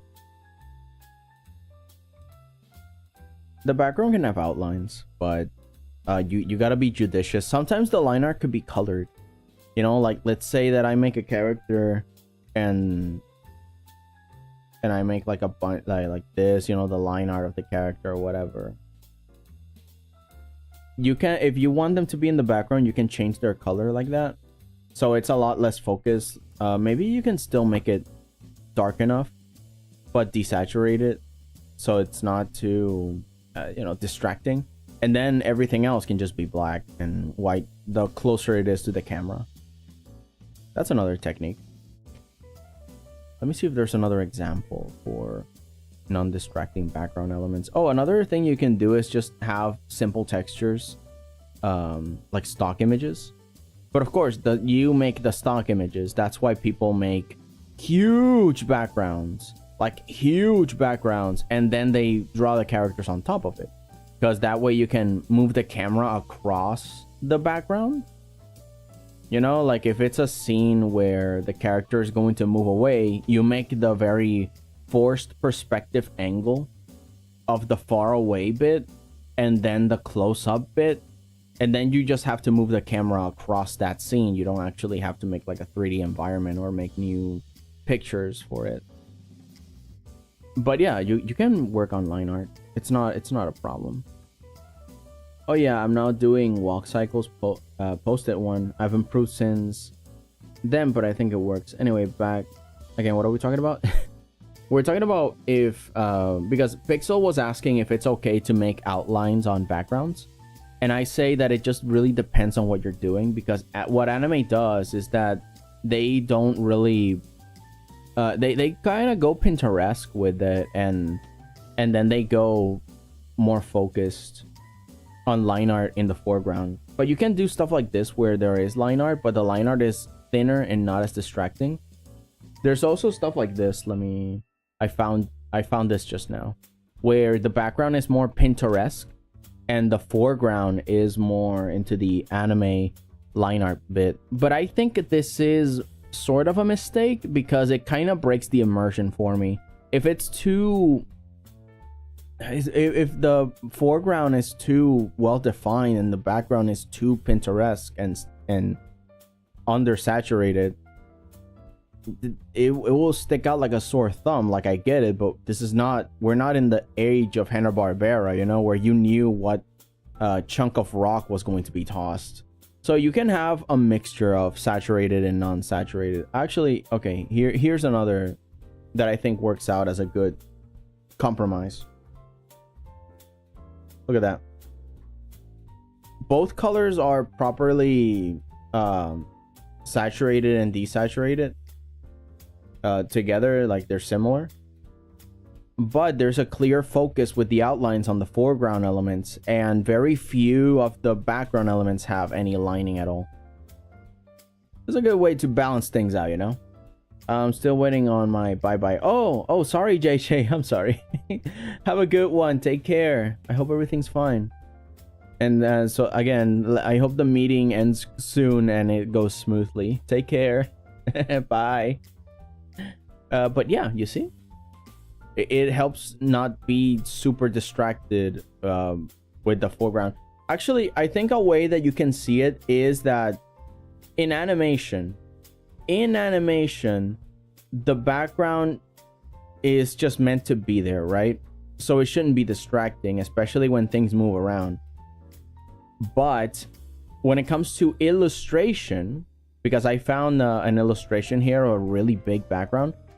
For illustration, you can get away with more line art for the background. Like this, actually. And even then, the line art is not...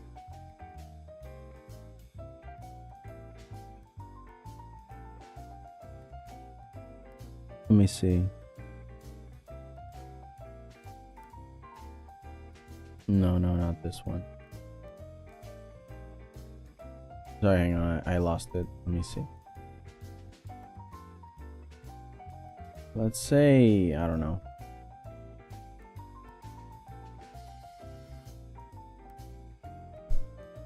Oh, I know what to go for.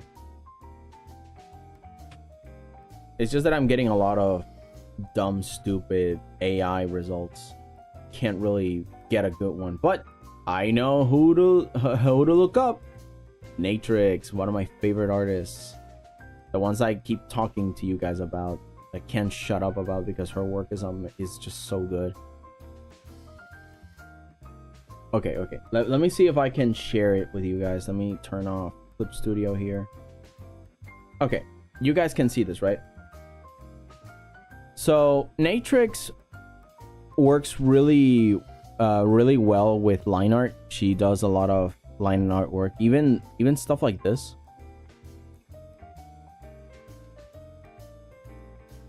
Come on, function. There you go. Wow. Look at that close up. So you see there's a bit of a balance of line art, but there's also texturing. She mostly does painting, so she keeps line art to a minimal.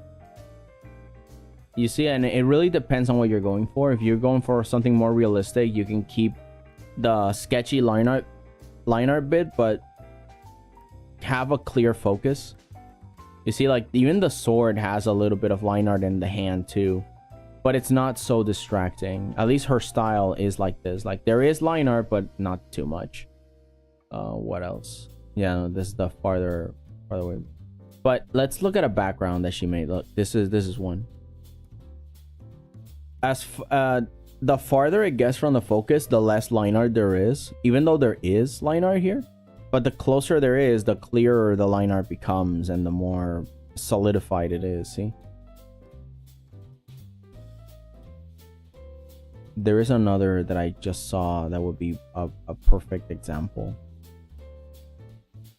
Oh god, yeah, her backgrounds, her images like these are just fantastic. You see how the light kind of blurs the line art on the background, and it solidifies this one because it's the light is kind of blocking this part. Although I do argue that it should be similar to the background, but it would conflict in terms of attention because it will blurry everything out. There will be a less illusion of depth, so I think this is fine. But yeah, you see there is still line art, but the color of the line art changes, and also the opacity of it too, just so we can still differentiate what's in front of you, what's in the background. I feel that this guy could be more illuminated on this end, because clearly, look at the light, it's hitting his shoes, it's hitting everything, and it should be hitting the guy. There should be highlights on this monster too where the light is hitting. I think that's something that she overlooked. And there should be light hitting on the back of this lady's entire being, like her hair, her clothes, because look at how bright this light source is. It should be like these two, right? Although I think it's to bring more attention to these two characters, I think, maybe. But you see how the light reflects on 𝐀𝐫𝐭's shoes and her pants and the bag and the bench and the duck and these two characters. It should be the same on these guys that are much closer to the light source. But I do agree that it might have been distracting, so I guess that's why she overlooked it. But in that case, I think all these characters should be blurry. You know, like, look at this part of the background on the top, that it's kind of being consumed by the light. These characters should be too, and they would blend into the background. But whatever, you know, it doesn't matter. It's still excellent. And you see how these signs are not always perfect either. They don't have line art. You know, you can get away with stuff when it's farther away from the back into the background. You can get away with all that. Oh, look at this one. This one's more Pinterest too. You see, the elements that are furthest away are just a blurry thing without an outline, but the closer it is, the more outline it has. And even if it's close by, the bushes and the plants are just a bunch of smudges with a brush. They don't have detail. Pretty simple. And then all the detail, the outline is right on the cow, on the character. See, it's pretty nice.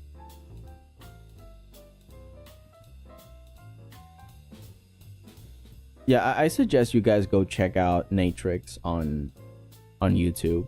Her videos are just fantastic. Oh god, look at this.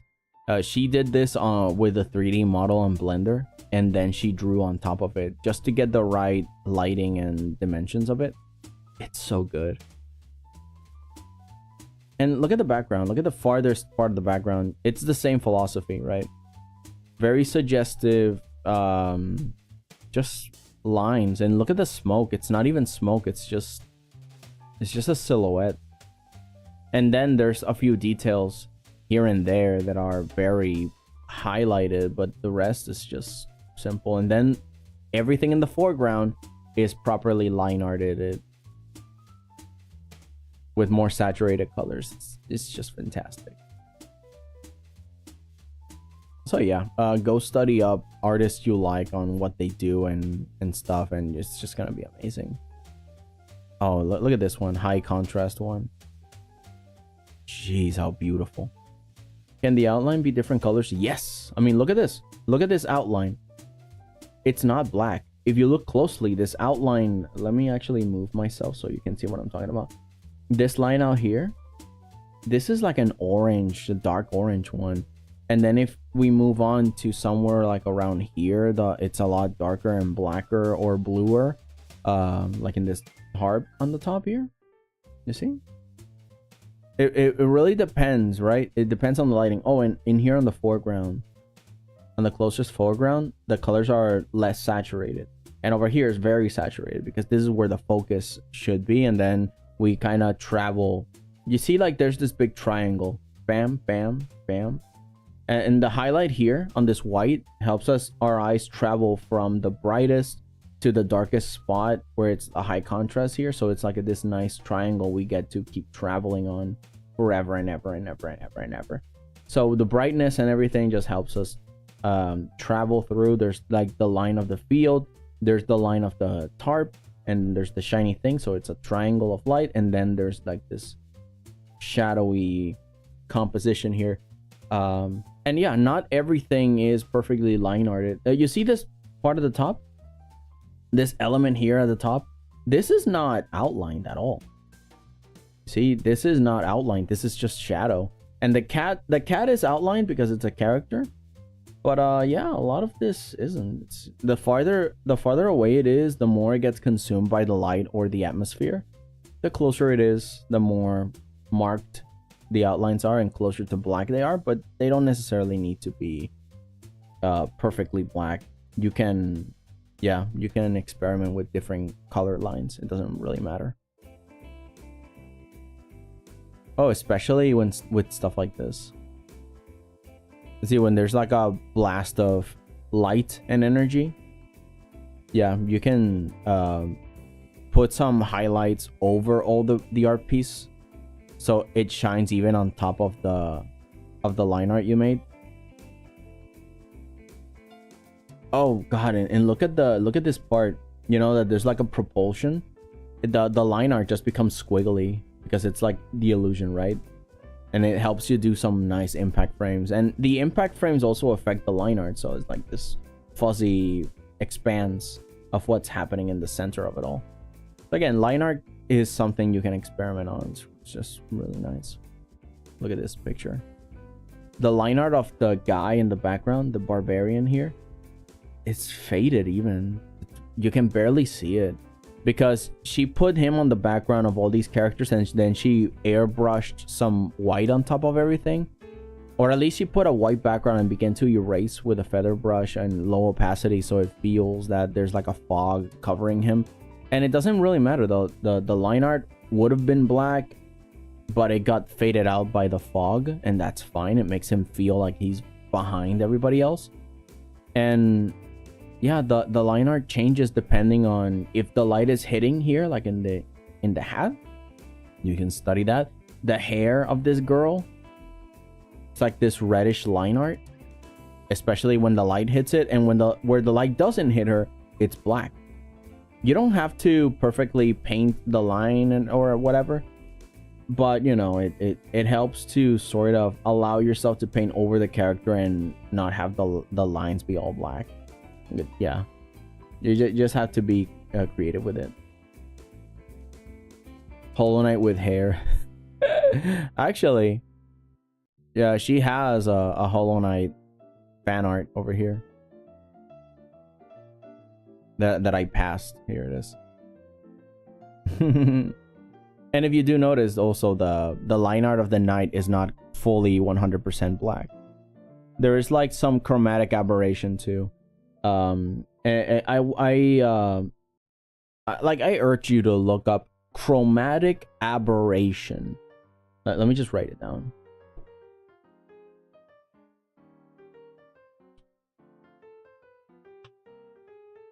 I think that's how you write it down. Chromatic aberration. It's where you kind of shift the colors of red, green, and blue, and then you shift them around, and you get an effect that's kind of like a 3D effect. Not 3D, but more like 3D glasses. And like you can see it on the knight. Like he has some reds, he has some greens. Like it's not too distinct, but yeah, everything that the light hits kind of has that effect. And yeah, the mushrooms are adorable, aren't they? Yeah. I feel the same way when I'm about to farm some soul energy with the creatures. Oh, and also look under the tree in the background. There is a few leaves and details that you can check out, but they're minimal. And the background here, oh, sorry, my bad, I'm moving the wrong thing. And the background here on this tree also doesn't have a line art much. It only has like shading and the tree branch here too. Yeah, you just gotta be creative. Line art is good for background, but you gotta be careful. This one's pretty nice. The light and atmosphere of the background deletes a lot of, or at least blurs a lot of the line art in the back. And the closer it is to the more important, impactful stuff is pretty much well line arted. Yeah. Oh, also things that are moving, even though they're in the foreground, that are moving frantically, you see that there's barely any, you know, line art, because one, it would be distracting, and two, it takes away from the effect that this character's moving really fast. So the point is that there's a character, there's a hand about to grab him, and there's a monster. So you have to be selective of what you keep the line art on. Yeah. So see, there's circumstantial line art, there's faded line art in the background that's not important because the foreground is more important. But yeah, I think you get the idea. There's this one too. I don't know if I'm being dumb but the outlines do not always have to be. No, that's the other thing. They don't have to be thicker the closer they're in. That would be very distracting because the lines are not an element of an, you know, they're not an object that has mass.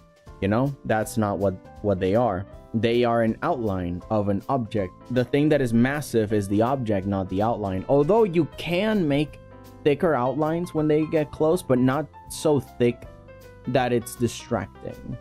Like, for example, you see these lines in the background, they're all a little bit thinner, not too thin, but they sometimes like break off. They're not really that important. But the closer they are, the darker they are, and maybe a little thicker, right? Because the whole point is that they are either stronger or they're just closer by, but they don't always have to be super thick. It really depends on the medium. Let me see the one we saw before.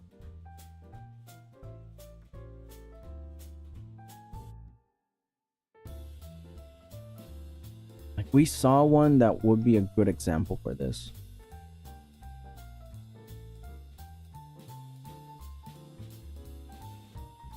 Actually, this one we saw, you see that the closer elements here don't necessarily have a thicker outline.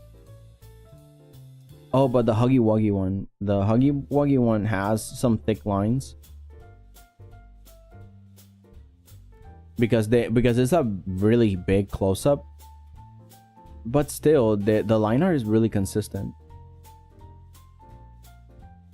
Mechanicus bug. Yeah. But yeah, I guess it really depends because there are some art styles that do have like thicker outlines the closer they are, but that's more cartoony stuff. If you want something a little bit more realistic or grounded, then I suggest you keep the line art semi-consistent at least. But you shouldn't keep it the same size. You can vary sizes or shapes. Because you can have outline that is very clean, but you can also have outlines that are very messy, or at least very varying in texture. You see, like these chickens and ducks have a very clean outline, but Natrix herself, which is a different type of beast entirely, she's a little bit more serious, but also with the same charm. So she does have variation, thinner lines, thicker lines. But the chickens and everything, they just consistently have thicker lines. Or at least on the outside. On the inside, you keep them thin, so then you can do a little bit more detailing, you know? So it's not too distracting. Yeah, otherwise it would be a little too much if everything was exactly the same. Yeah, we don't do that. We don't do that at all. But you know, now you have an idea. God, I love her work so much, man. She's my inspiration. She's the reason that I have a channel at all.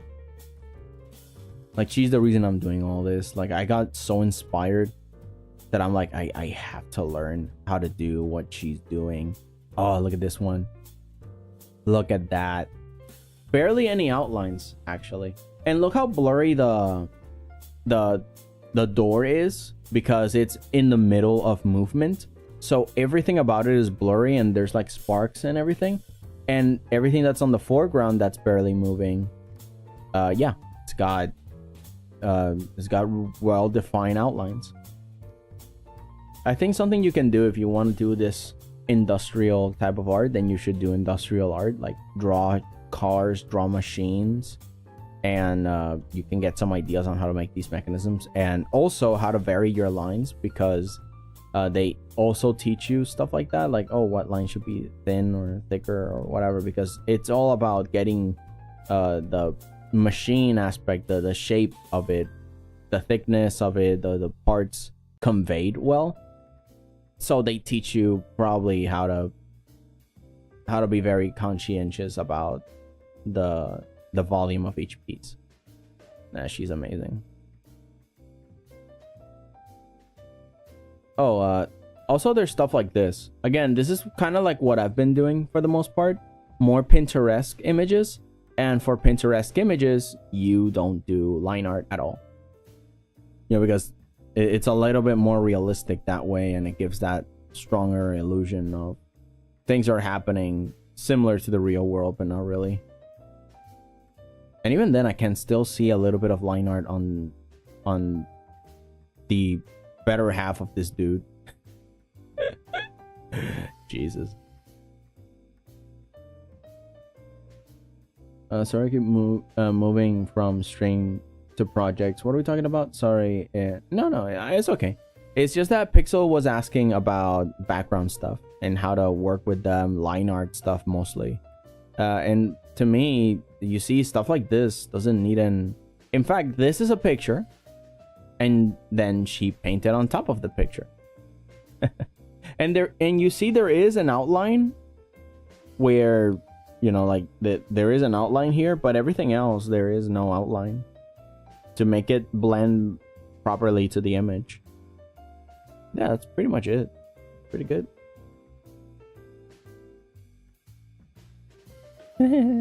Little creeper. Oh, there's this one too. Yeah, no outlines, just paint. And you see, even though it's cartoony, the fact that you want to make it more Pinterest in this scene, well, no outlines, just texture.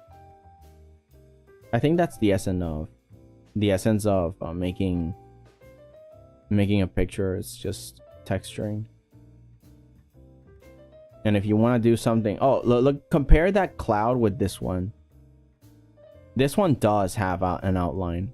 It's less environmentally realistic, but it is outlined. Look at the difference between that and the other hamster we saw. And this one does have thicker outlines, which, I don't know, I don't think they match pretty well, but considering that she was making this character into her own version, then I think it's fine. Also, welcome back, Foxy. I know, right? Her work is just amazing. I love Natrix's work. She's my inspiration, dude. Oh, look at this.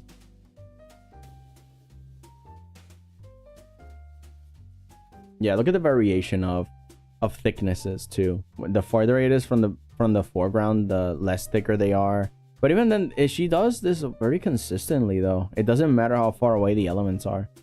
What does vary is like how opaque they are because of the light hitting them.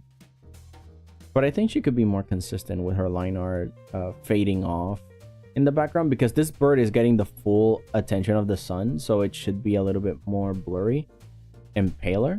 But I think it's fine. I think these are nitpicks, but everything else I feel is just fantastic. Anyway, I think we can go back. I think we can go back to Clip Studio and keep working. Yeah, let me take all this away. But I you know, I hope you got some ideas on what to look forward for. No problem. You see, in my case, I want to make this environment not have any outlines, so I'm working more with texture and contrast. Yeah, I had to make these sharp turns, but also I gotta make these differentials that are blurry. And also this highlight here that's very blurry, there's like a line of light, but it's not a perfect line. It's like this simulated thing. So, you know, you gotta pick out the right brush. And also, what even is this? I know it's a dune, but, you know, how do you make that? And it's also double toned, like it goes from blue to this neat purple orange. See, but at least now I get a few ideas on how what am I gonna do here.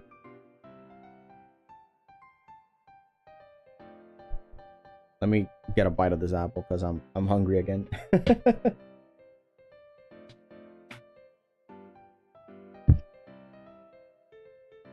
Wow, that one's stronger.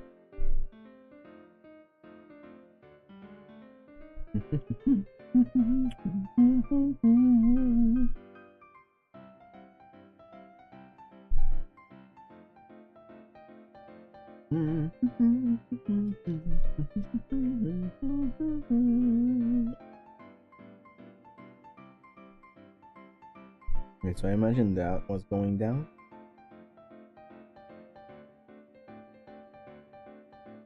And it goes back up. It connects to that triangle. That connects to that small valley. But then it goes down.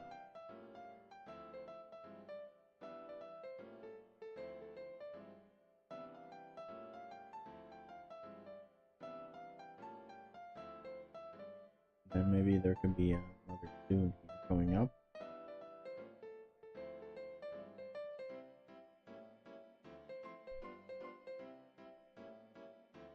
Make it fade a little bit.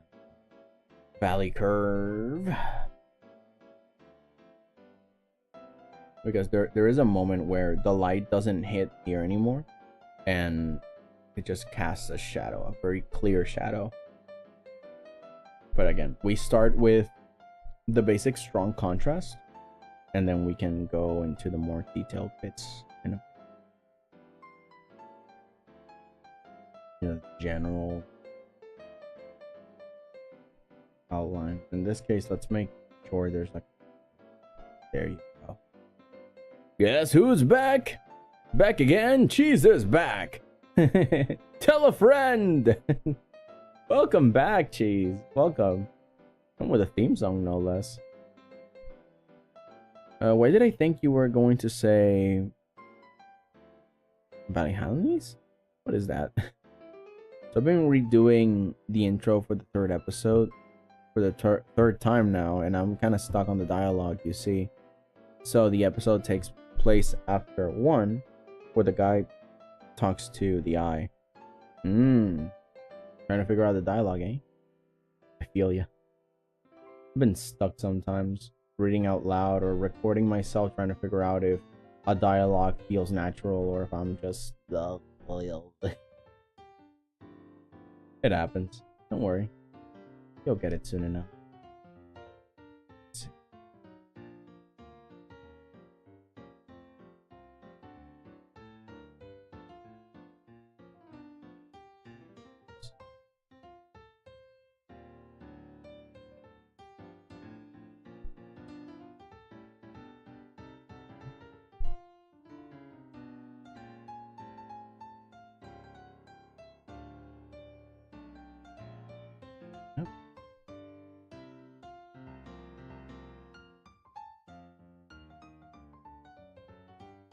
Here.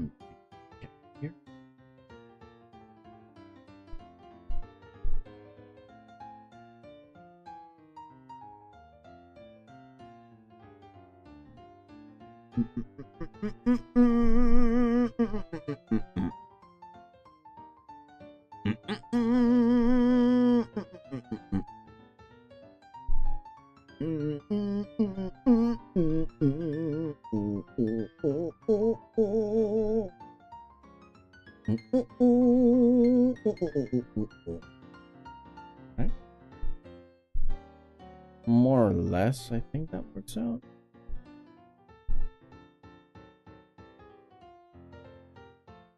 You can connect that with that. All right, let's see. We can't hear you? What? You can't hear me? What? Let's see. I'm gonna hop on. Hey, Dizits, have a good stream. Oh, hello, Overlord. Supreme Overlord, Evil Emperor Duck. Now that's a mouthful. How are you? Welcome in. Yeah, happy to see ya. It's all good. I'm doing fine. Just talking about art as usual. All right, let's see. Wait, where was I? Dusets Ballyhannies is a place in my country. It's weird name, I know. Oh, I see. It's not. I mean, it's colloquial. It's only strange for those that haven't been there. But yeah. How's your day going, Cheese? We can't hear you. You can't hear me. Come on. And he looks up. The eye is gone, and he mumbles. He can help people himself improve. He can help people without the reason to feel better himself. Whatever I do, it sounds forced and unnatural. Alright, I'm gonna go again. See ya. Okay, Cheese. Have a good one. Be right back. I'm sorry, y'all. I had to go. Oh, no worries, Foxy. Have a good one. We'll see you in another time. At another time, in another bad channel. No, wait. Same bad channel. No, I see. Yeah, I suppose that if you can invite a friend to try and test the dialogue on, you could maybe get a more natural thing going on. But yeah, I know it's really difficult to get a natural dialogue like that. I've tested some writing myself, and ugh, oofies. They're not easy. Alright, let's see. We can make a silhouette of whatever this machine is.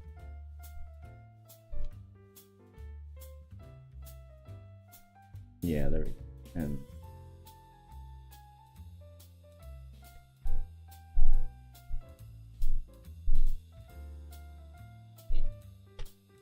And then I can add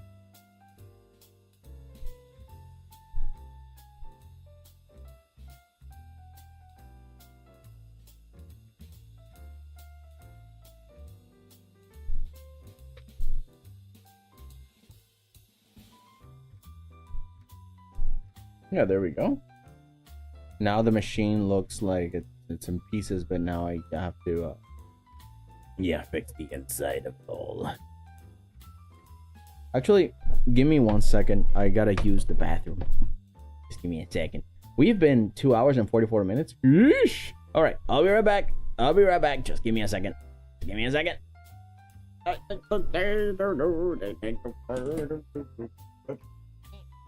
Getting up. Getting up. Be right back. Be right back.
Okay, I'm back.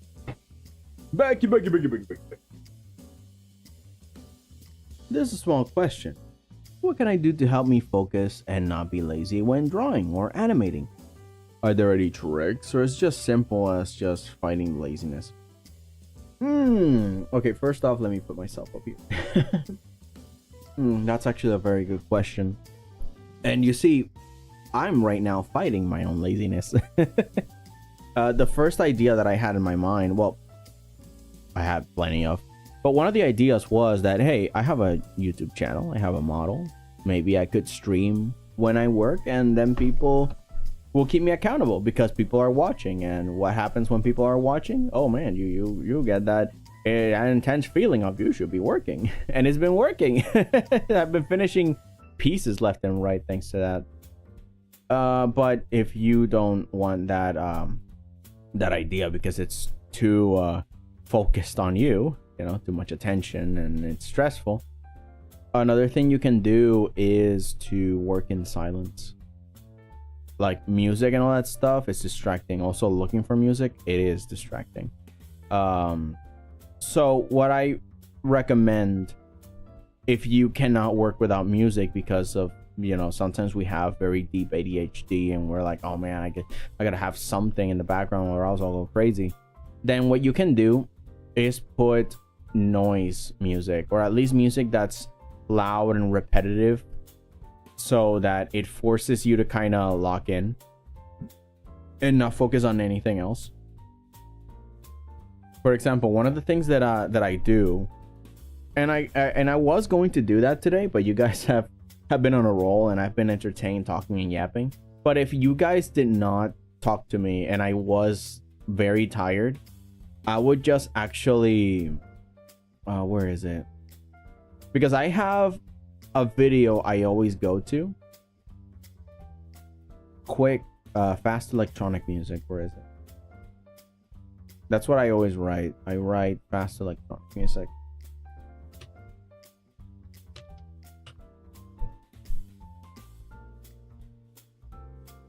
Yeah, this one. Okay, so let me turn this off so I can show you guys. So I go into this video, for example. Oh, let's wait until the ad is out of the way. Okay, so I listen to this and I go here and I put it to 2x speed playback.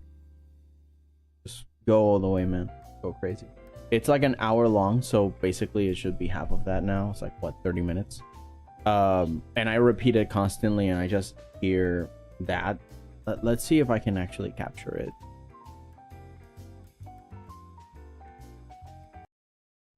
Oh, right. Yeah, let's pause that. Let's grab this link, paste it over here so that you can kind of understand what it is that I listen to. Like if you guys are not talking and I am kind of like, oh man, I gotta finish this, I'm tired, and there's no there's no stimulus for me to do anything, I put on this music.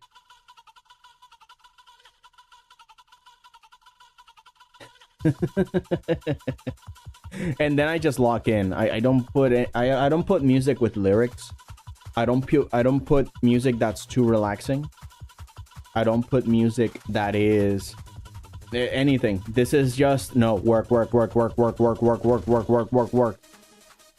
But that is if I don't have any motivation, you know, if I don't have any, but that's like, no, I should jumpstart myself. I gotta do it. And so I do it. I do this.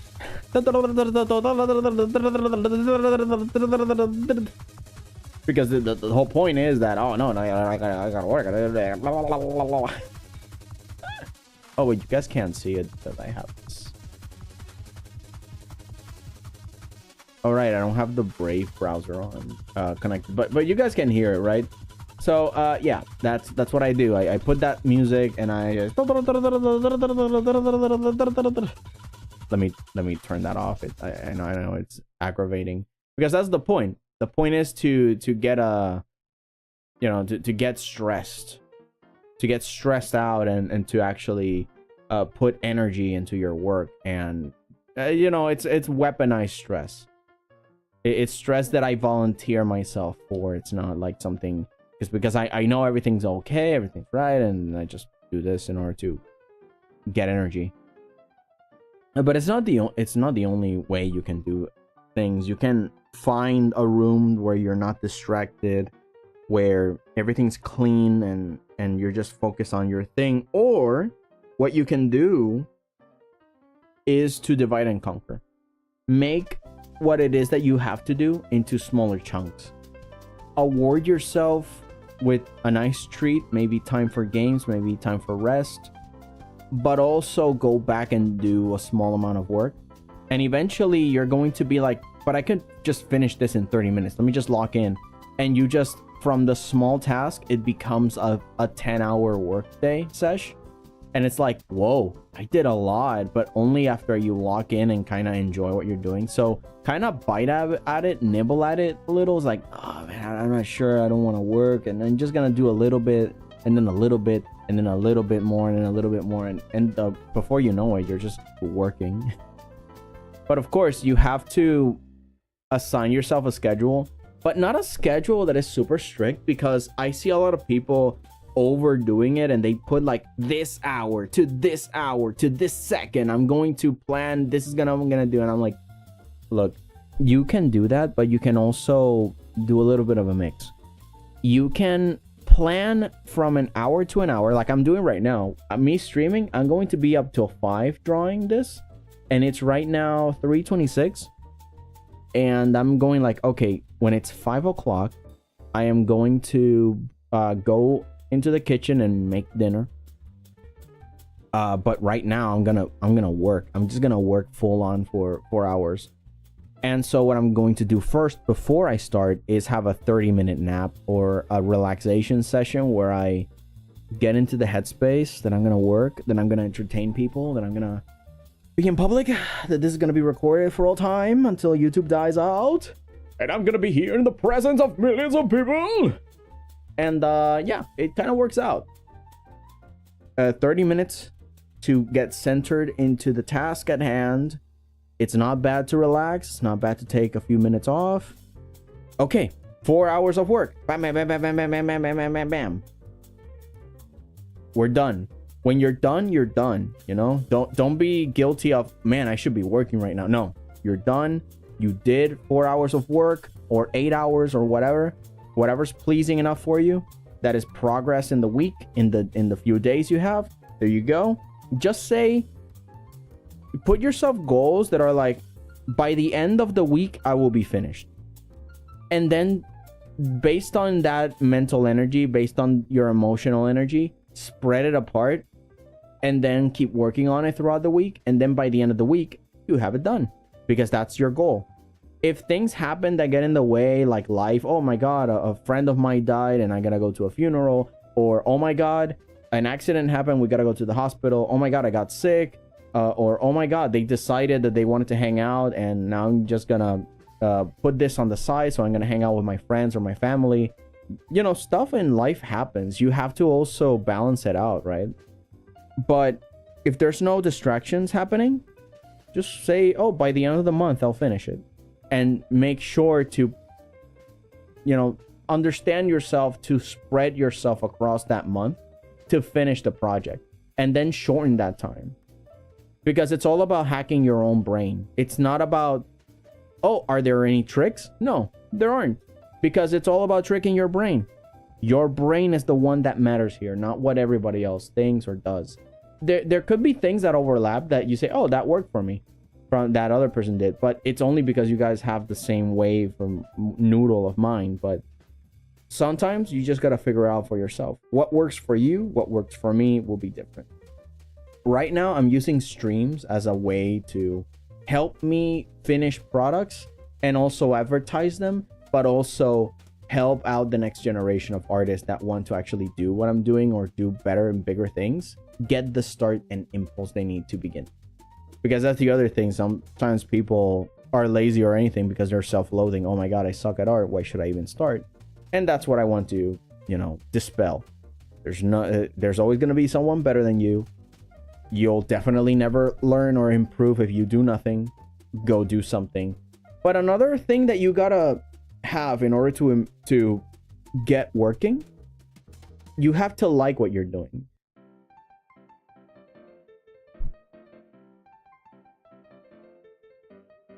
No, duh, right? Because we like playing video games for hours, right? Because we like it. But now we have to understand the value of what it is that gives us a full day of work with good results. And the fruits that come when you actually succeed, and you will succeed, it takes time. But to get it right, and you're like, yo, I did it. I finished it. This looks nice. This looks good. I should make more of them. You understand that high, and you're like, yes. Whoa, it's awesome. I want to do more of it. And then you just want to make more. I never get bored anymore because I like what I do. Or at least I'm excited to get better at what I do and to see what other people make. I love art so much that that's what I just do it because I love it. And I do it every day. I can't stop. It's like breathing to me. The day that I don't do art, even if a little, it's sacrilege to me. Every day I make art one way or another. And I think that's the biggest impulse to me. I love it. I do it. Even if it changes shape, even if I don't draw every day, maybe I sing, or maybe I practice illusions, trickery. I grab a little pen and I wiggle it. Oh, look at that. The pen is wiggling. Ooh, but it's also a solid piece. Or I maybe try a few jokes here and there. I try an impersonation, voice acting. You know, the thing that I get excited for is to test the limits of my capabilities. Even if it's not that much, even if it's cringe, if I'm alone and doing all these wiggly things. But it adds up to my character, it adds up to my exploration and the fun of just learning how to be a better me, or how to entertain other people and make them reach their potential. But yeah, I think it's a combination of a lot of things, and it's mostly just you yourself fooling yourself to enjoy something that you actually like and not get too distracted by things that are mostly emotional or a lack of confidence or just fear of failure. But yeah, I don't know. Again, it depends on you. You got to figure it out for yourself. Like what works for you and what doesn't. There is no trick, only the love for the results, I guess. I'm not sure. It's a mix of a lot of things. But at the end of the day, that's what works for me. So yeah, I wonder what will work for you in the future. Yeah, because every time I start or come up with an idea for animating, my brain always shuts down and tells me that it's going to take a very long time and it's going to be hard. Yeah, but it's worth it. And that's the thing, right? Make the monster tiny. The project will take long, yes. The project is huge. The project is insurmountably big. It's monstrous. It's this big. It's a big problem. But guess what? When you do this,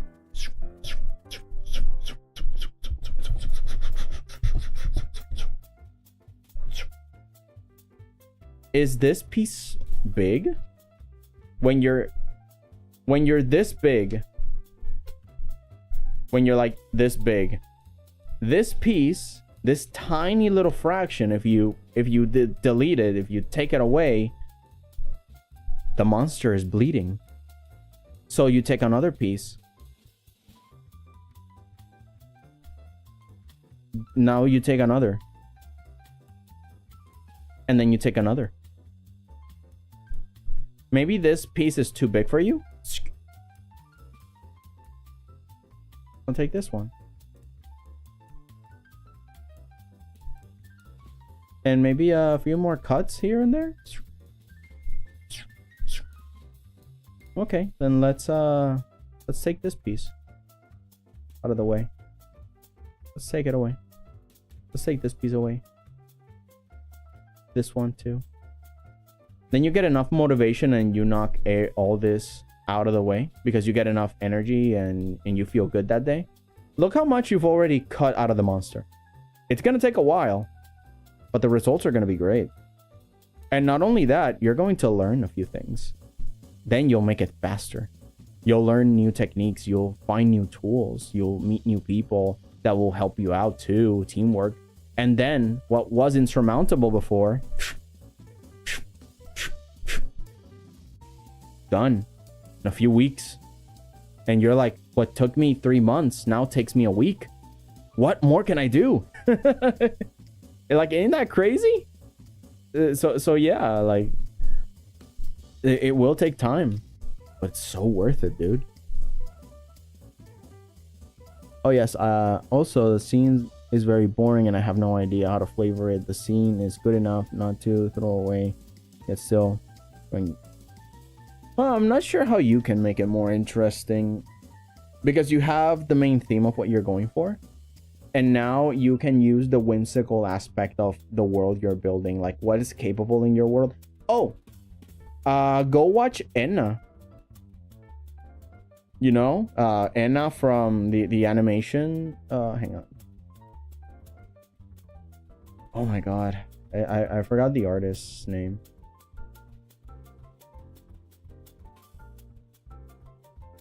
Wait, let me check it out. Let's see.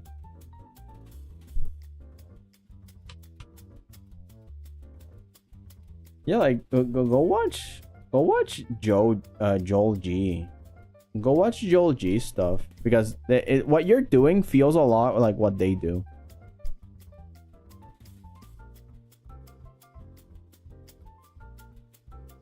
Like, what the heck is even happening in any of their animations? Oh, let me. Where's the playback speed? Oh, here it is, normal. So I don't even know what ever happens in a Joel G animation, but it's always it's a mixture of how interesting the world he builds is, and what's possible visually based on the capabilities and logic of their world. And your world is so surreal, the one you're building, that you can get away with a lot of really cool imagery and posing and stuff. Oh, you guys can't see it. I'm a dummy. I'm looking at nothing. Okay, hang on.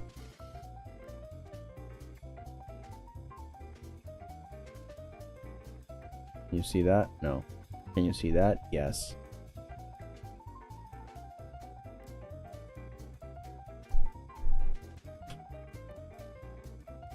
Okay, here it is. There you go. Yeah, like I recommend you watch Joji. Like the dude is fascinating. Oh, more ads. Is this the one that I was looking for? Yes, this one. And set it to normal speed again. Yeah, I just recommend you watch this guy. Like, what even is happening? Like, it's super whimsical.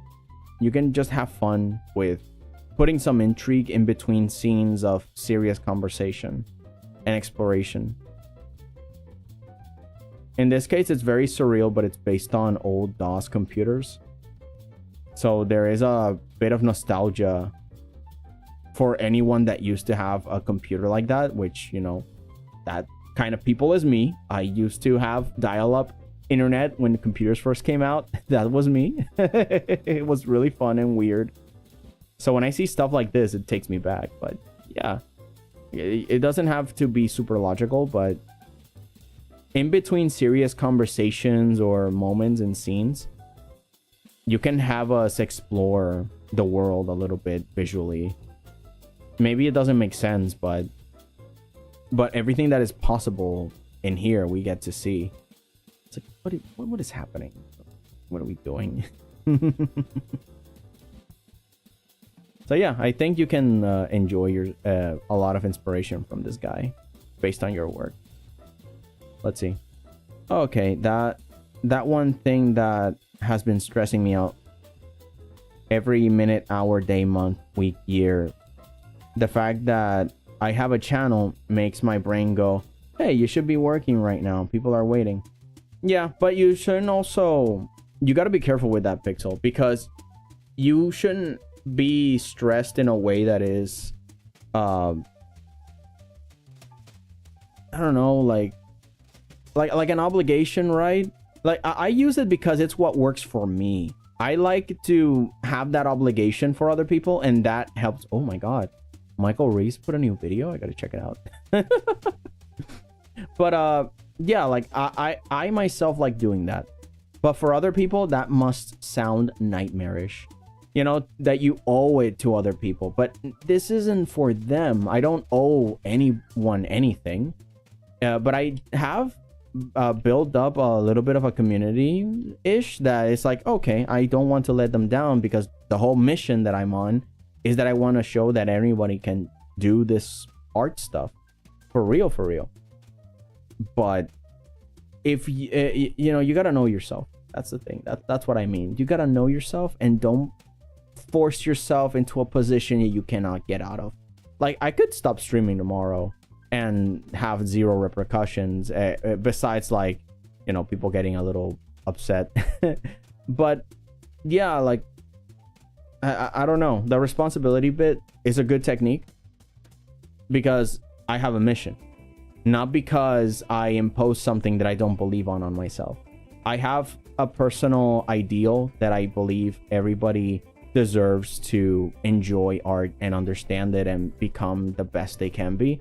So I am here, and I love being here, and I really want to stay being here for a while. And even if I'm not here, I want to leave you guys with enough tools that you can improve and become awesome, because you can. You have that power, and I want to help you remember that forever. You have the power. You got the style. But yeah, if what you want is to be more consistent, have a goal in mind, have a mission that makes you also enjoy what you do. It's like, I love doing this. I love making art. It's fun, and also I can see the fruits of my labor. When people say, like, I got inspired to work, and I'm so happy that I finished this project. Even like Waffles, who's making his own web series now, and people are liking it, people are watching it and giving it a like and stuff. It's like, yeah, you see, you can do it. You can create things. You can make it where you want to be. And if things don't work out still, You tried, and you can keep trying and trying again. It's not, it's, you know, it's not out of the question. There's always room for growth and creation and stuff. But be careful not to pick up a fight that you can't fully sustain. And I feel the whole obligation angle can be prone to you being even more stressed out for no reason. So I'm just saying, be careful. I really care for your mental well-being. Oh yes, I have seen this. One inspiration I take from the series of videos from Don't Help Me, I'm Scared. Like, anything can happen. Like, it can be childish one moment, and then the next someone is dying in a gruesome, bloody way. But I think that Don't Help Me, I'm Scared has a really nice connection because they have a goal in mind. And you can actually theorize with those. Like, everything, in a way, it doesn't make sense until you think about it. And you're like, oh, wait, hang on. It does make sense. And the creators have gone on record that all the theories that people have been making are correct. All of them. So it's like, yeah, because the whole point is to give you a moment to pause and think about what you're watching. And in their case, is a critique of media and television. That what seems like a kid's show is rotting your kids' brains in multiple ways. And they do have a point. And the way they present it makes sense, even if it's nonsensical. You see what I mean? Because a lot of people take the excuse of random equals funny, and that's not the vibe. That's not it at all. Those people are missing the point. So, yeah. Let's get rid of all of that. And hopefully we can connect this part of the Dune.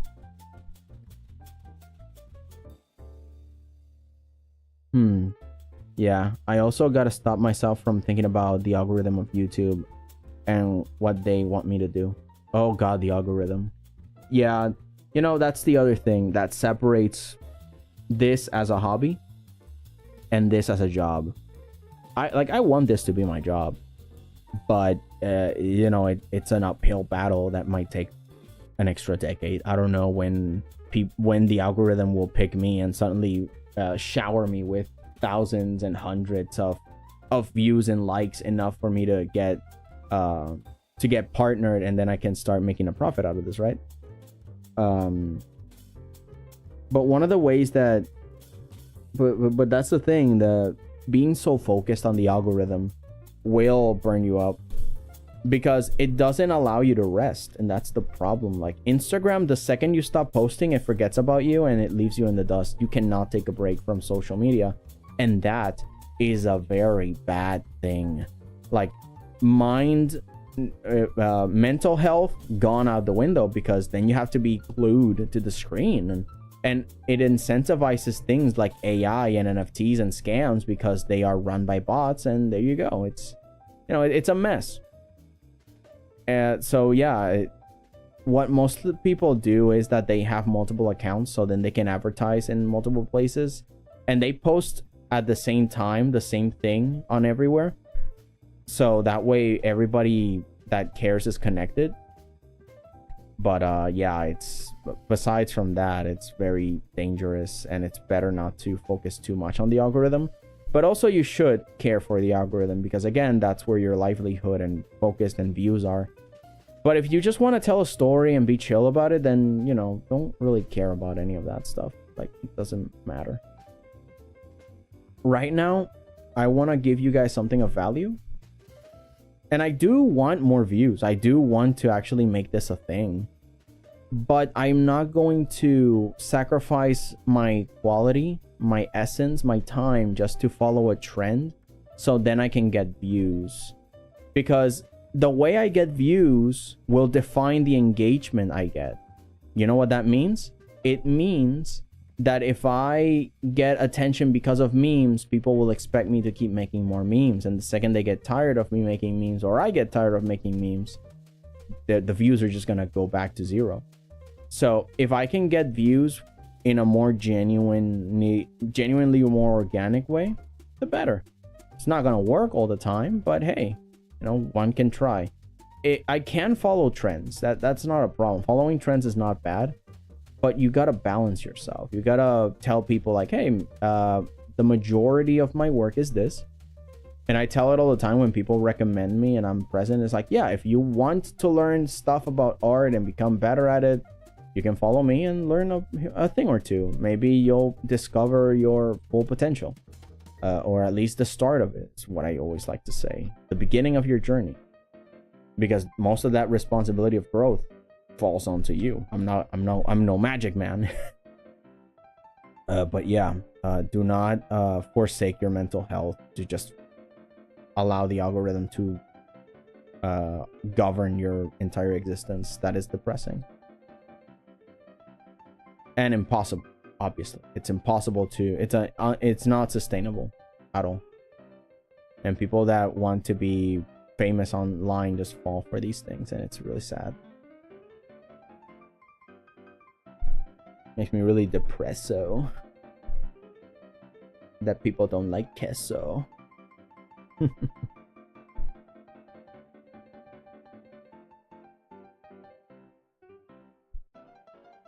Like it's a balance. Don't neglect your job, your growth, what you want to do. Don't neglect it, but also don't stress over it, which is a very weird balance to make.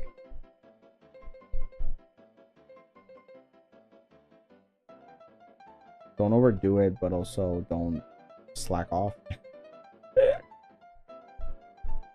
Like when you're playing video games, enjoy playing video games. Play the heck out of those games. Read the heck out of that book. Go and learn a new skill, carpentry, hang out with friends. Never feel, oh man, I should be working. I'm gonna isolate myself from the world and do nothing but work. It's like, that's not life. Art is a projection of how you see life in a way that people can consume it, be it audibly or visually or otherwise. So, you know, you still need to live. You need to have a life to project something, anything. And yeah, that requires rest. That requires self-care. That requires mental health. And if people like it when you suffer to make art, I don't think those people are worth of being your fan base. Because some people enjoy when artists make tortured art and like, oh, when they're emo and stuff, and it's like, yeah, but that takes a toll on your mental health for the sake of profit. Like I'd be fine being forgettable so long as I don't get that level of type of attention. Also, hello Psychomanty, welcome in. How are ya? Happy to have ya. We're just talking about motivation and how can we get stuff done. You know, how can we start the grind without suffering that indignity of everything that can put you down to not work, or distractions like, oh, do I have the right music or not, or oh, am I gonna do a good job, or oh, I don't really feel like it, oh my gosh. And I'm mostly just saying all the things that come to my mind, or at least what has worked for me. I don't know. Again, it really depends on the type of person you are. Also, hello, Learns. Welcome in. Motivation. Never heard of him. Oh, psycho. That's not true. Because I see all your art all the time in on Discord, and it's pretty good, you know? I might not be very active there, but I stare a lot, you know? I look. I linger. I lurk. Every time I see a notification that piques my interest, I click it and I go watch. I still owe you that the dude, one of your OCs. I still owe you that. Next art fight, I hope that I get to finish it, because I want to make him. I want to make that art. He's so cool. But yeah, like you can have the motivation of people enjoying what you do and appreciating all the effort you make to improve and give them good content. But again, don't be a slave to social media. It's a weird mix. It's like do your job, but also don't be stressed about it. again, what's worked for me is to put me in a position where I can see immediately the fruits of my labor through the streams, because I see people reacting live, and that gives me enough motivation that I go, okay, it's doing an impact. Because sometimes I've posted things online and I don't get a single like or a single share or anything. I get nothing, no engagement. But when I'm live, I get to see you guys, I get to hear you guys, I get to, you know, right now hear what's on your minds, asking for advice, and it's like, oh yeah, we can have an art conversation here. You know, like I can see the community, it's alive, it's people there, it's great. But a lot of people might find that exhausting and stressful, because, oh man, what if my public doesn't like me, or they say something nasty and I have to moderate it? Oh, responsibility. But I'm fine with that. Like every time there's like a nasty person, I can just block them or give them a warning or stuff. And you guys are very well behaved, so I'm very chill with it. Like I'm mostly scared with newcomers, like people that just arrive here. Like once I saw like this person and started yapping about very weird things that have nothing to do with what we're doing or talking about, so I just had to completely censor them. They don't exist anymore in this chat ever, and they never did. It's just a new random person that popped in. But you know, it's not something that affects me personally, but other people might. I've actually been thinking about making a YouTube video about like how I made a webcomic while drowning in college, because yeah, trying to find motivation to keep going is a lot. And I like that, Psycho. I really like that, because you have an experience and you're an artist. And like I said just before you came in, art is a projection of your reality in a way or a medium that other people can consume, be it visually, audibly, by ear, by smell, by senses, touch, tactile. You know, people absorb art through the senses and they get a message through it. So your projection of your reality should be genuine, right? So stuff like what you're doing, your experience of life, how did you get through all that, I think would be an extremely good outlook, at least to people that are also asking them the same thing. Like, how am I going to become a famous artist? Or, well, not famous, you shouldn't strive for mega fame, it just comes with territory, right? How do I do a thing right now, because I want to do X, but I have Y to take care of, and it's really concerning and stressful. Oh my god, what do I do? And it's like, yeah, I got answers. Come here, let's hang out. And you have a video all about it, and that's pretty cool. So yeah, I suggest you make the video, because people are looking for answers, and if you have the best interest of people and you want to share your experience, do it. And even if you don't have an answer, your experience is enough, because it validates people's fears. And people can go like, oh, so I'm not alone. It's natural to feel fear in this way. I understand. Thank you so much for sharing. And they'll appreciate it. I still believe you should offer something of value, like answers. But if you don't have answers yet, then you keep investigating, and then eventually make a follow-up video or make a complete video when you do find the answer. Which is what I'm doing right now. I'm giving you answers of questions that I had when I was very young, and I'm like, man, how do I do XYZ? It's so difficult. Or how, and it's like, oh my god, the answer was so simple. It's this, and now I'm giving it to you guys for free, an entire lifetime. Like my dad used to say, this study cost $10,000 million, and I'm giving it to you for free. Which is what I think should happen. Like life lessons and like stuff like this should just be free, man. It's one of the reasons I'm here, like giving all of you this stuff. Like, it's not that hard to find out, but it does take a lifetime to figure it, or at least internalize it, because it takes a lot of meditation, a lot of being honest with yourself, a lot of understanding yourself and finding your limits and being one with the universe. And it's like that. You know, if you only have an afternoon to figure things out, then come on in. Let's see. Top number 1. Don't be an art major. You'll actually want to do art in your free time. I know, right? 𝐀𝐫𝐭 you are a genius. Exactly. Why go to college for art?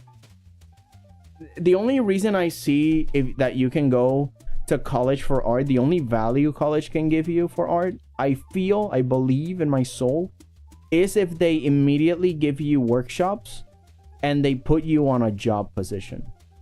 That's the only value I see in going to college for art.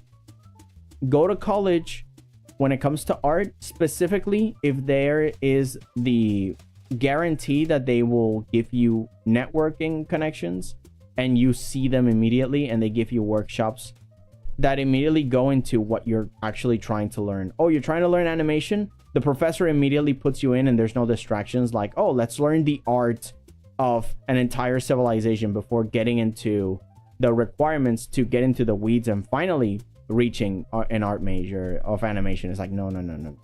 Day 1. Squash and stretch. Let's start making the basic animation practices. And there you go. This is the program you're going to be using, or we're gonna learn traditional first and then we're gonna move on from there. And it's like, yes, let's actually start working. Give me projects that teach me how to do XYZ. But if that college takes a million years to get to it and you see like a bunch of classes that have nothing to do with it, leave. Oh, we have professors from this XYZ place. So, are they going to give me the job when I graduate? If the answer is no, leave. You'll find videos on YouTube. It's free. I suggest you actually learn how to manage money. Because if you learn how to manage money, you get like a major in economy courses or something, accountant. You kind of understand then how to... Sorry. You then kind of learn how to actually build your own business. If you actually want to major in art, you will not be wasting your time. It's like, oh, should I make a bank account? Should I do XYZ? Should I check out the laws? What do the laws say about selling art? What is copyright law? How do I manage that? If the college doesn't teach you any of that, leave. Honestly, just go. Agree. From what I hear, art schools are extremely outdated in how they teach. You actually market yourself. They don't go over the social media or whatever. Yeah, because social media is relatively new and a lot of art schools are not caught up to it. Remember, all schools work to pay their teachers and the professors. Every single school, that includes elementary school and high school. So they're not all of them. They're not all interested completely in your progress. More on you do your job and study and get good grades and I get money. That's what going to school is for a lot of teachers. And it's a flawed system because a lot of people are just there for the money. They're not there to teach, and it's really hard to find good professors that actually care about your growth. So what do? You can pay for a course online. Like, honestly, paying for college it takes years to repay that, right? But if you go into a professional's art course, that's fine, you know? Like, you just go into one of these professional artists that give good results and buy an art course. Or, you know, like, just go to Brilliant or go to one of these websites that are like a few month trials on how to learn how to do art based on this famous artist that genuinely wants to teach you and you see good results. Again, you got to investigate, right? You're not going to fall into a Ponzi scheme, which there are many of. People going like, oh, draw like me and don't do the fundamentals. That's dumb. You got to do the fundamentals, man. You got to learn how to get there, because those are the ones that will teach you how to draw literally anything, man. What are you doing? So go buy a course or just go to YouTube, which is free. And like Manti said, if you like art, you will always make art, even if it's bad. So focus on learning how to sell your art. And you by yourself on your free time on YouTube will find courses that will just do it for you, man. Just do it. I know good. This stream is sponsored by Skillshare. No, it's not. No, it's not. It's not sponsored. It's just that I've seen a bunch of friends going to Udemy, Skillshare, and all these things that, or maybe on Instagram scrolling, right? And I find a guy going like a very famous artist, Lolish or something. I forgot her name. It's a very beautiful artist in terms of what she does. Her work is amazing. She has like a book that can teach you how to do art, and I've been wanting to buy a bunch of art books and stuff, so long as it's affordable. I have in my possession a lot of PDF books that are free on the internet. You just write the title of the book, write PDF, and it's there. It's like, or you know what you could do? Go to the syllabus of whatever art college you are interested in. Download the syllabus, and what's a syllabus? It's what gives you all the books that they're going to overview, right? It's like, oh, in order to go into my class, you're gonna need to buy this book and that book and this book, and then I go like, oh, so that's what you're going to use to teach us, right? I'm just gonna buy it and read it myself, because what are professors going to do when you go to class? They're gonna tell you to open the book and read it. Wow. It's not like you couldn't do that in your free time already. You know what I mean? What they're going to tell you in college, by and large, is buy book, read book. Wow, revolutionary. Why not just do that from the start? You know? Just do that. Buy book, read book. Wow, thank you. Yeah. So yeah, like whatever, man. Just do it. Get the books that they're going to study and then just study them. It's not rocket science. And again, if there are instructional tutorial videos online about the book, even better. You know how to read it. You can just watch other people do the examples and the exercises, like the Animator's Bible, which is the kid survival guide for animation. The Animator Survival Kit guide. There are videos based on the book on YouTube. They're not complete, but you know, you can read it and enjoy the visuals. It's just so good. I just remember all those poor buying textbooks. Yeah, right. Hey, if I make a book on art to teach people, I would at least want some compensation, right? Like, it would suck that I sponsor a book. It's like, yeah, please buy my book. It will teach you all the basics of art. And I've been thinking about doing that, right? And then some lunatic comes and just hacks the book, right? And just takes it for free on PDF. And I'm like, oh, I worked really hard on it, and the drawings, it would suck. I'm okay, I'm sorry. You know? So, you know, credit where credit is due. If the artist is really awesome and they actually care for your growth, and you know, I support giving them giving them money. You know, they deserve it. They put all this effort. You know, so yeah. But yeah, like ancient books from the 19,000 billions that no artist owns anymore. It's like, yeah, sure, just download that stuff, whatever. Who cares? So again, it really depends.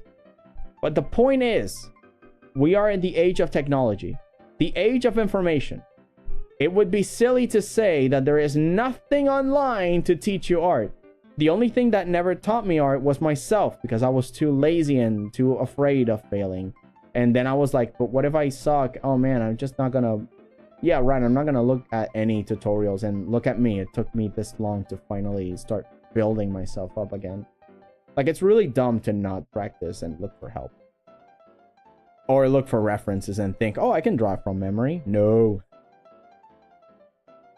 Like those things though, those things are things that you cannot teach artists. Though that will be the part that I say some people need mentors, because you also need to understand the psychology of taking criticism, having an audience that doesn't like what you do, or maybe they insult you, or maybe the critique is a little harsh, but it's true, because that has happened to me. The messenger has said the critique in a very rough way, but the critique is correct. So I cannot allow my sense of justice overlap my logic of they are right. I should have done XYZ and the work will definitely look better. Even if the advice was given by someone I dislike or someone that might have been rude, if the advice is correct, I shut up and I do better. But of course, I do tell them later, like, hey, maybe your method, you know, I critique their critique. And that's fair too. It's like, hey, thank you for the advice, although I would have liked it if you give it in a more you know, in a more softer tone, because I'm here to learn and I want to learn. So I respond well to proper advice, but I still thank you for what you told me. It was eye-opening. Just saying, you know, I really want to get along with other artists and people, and you're pretty cool. You know, like, you still have to admire when people are right. You still have to say, like, hey, yeah. So all that psychology, all that ethic of art is something that not everybody can teach, and that's more with experience. But if you have that experience and you like to share it, please do. People need it, especially new upcoming artists. I just remember all those poor people who get scammed by pretty digital brushes, believing it will be magical and then draw better, help them draw better. But it turns out the demo videos for the brushes were fake. Yes, that's the other thing. That's why you got to investigate. There's a lot of scammers out there, especially for art. You got to be careful. You can buy courses, but make sure that the person's legit. That's why services like Skillshare, Udemy, and all that stuff might be a little better, because it's more curated. But understand that YouTube also is not very well curated. So you need to watch a lot. You need to study a lot in order to differentiate between a scam and not. Did you guys see this massive scam about an art book that was made by AI? That some jerk made an art book with AI, and it has no logic to it at all, but it looks good from far away. So when people buy it, they realize, wait, there's no actual instructions or tutorials. It's just a bunch of AI art that doesn't correlate with what is happening. Jasa actually made a review of one said book, and it's fascinating. It's hilarious. Let's see. Oh man, I gotta read books. I still have the reading level of 5th grader. You know, it's the age of tablets and phones. I understand. I never actually liked reading. I don't like reading still. It just, I think it's an ADHD thing, but I'm not diagnosed of anything, so I can't really tell you. But I have the letters bounce, and I get very sleepy, and I just, you know, I get distracted. I do believe that in part is because I always consume a lot of videos, a lot of music, and I'm just used to that. It's how I absorb information, and in order for me to imagine things and read at the same time is a little bit distracting for me, so it takes more effort in my part when I read. But it doesn't mean that I can't read. It's just that it's really hard for me to focus and visualize while also understanding what's going on. I need to put a lot of effort personally, but I do believe I should read more. In any case, when it comes to reading an art book, art books should be more illustration, right? They should show you how to do things, and the reading should be minimal, because I feel that a good illustrator can show their point visually pretty well, or at least explain it properly and then show it to you in a way that's natural and it feels right to you. It's like, oh yeah, I understand what they're trying to tell me. But you know, it takes a while. It depends on the book. It depends on the skill level of the writer. But still, reading books is really good. I want to buy a bunch of more art books personally. Do you have the slightest idea how little that narrows it down? Right, okay. So it's just Jaza who made that AI art review book thing.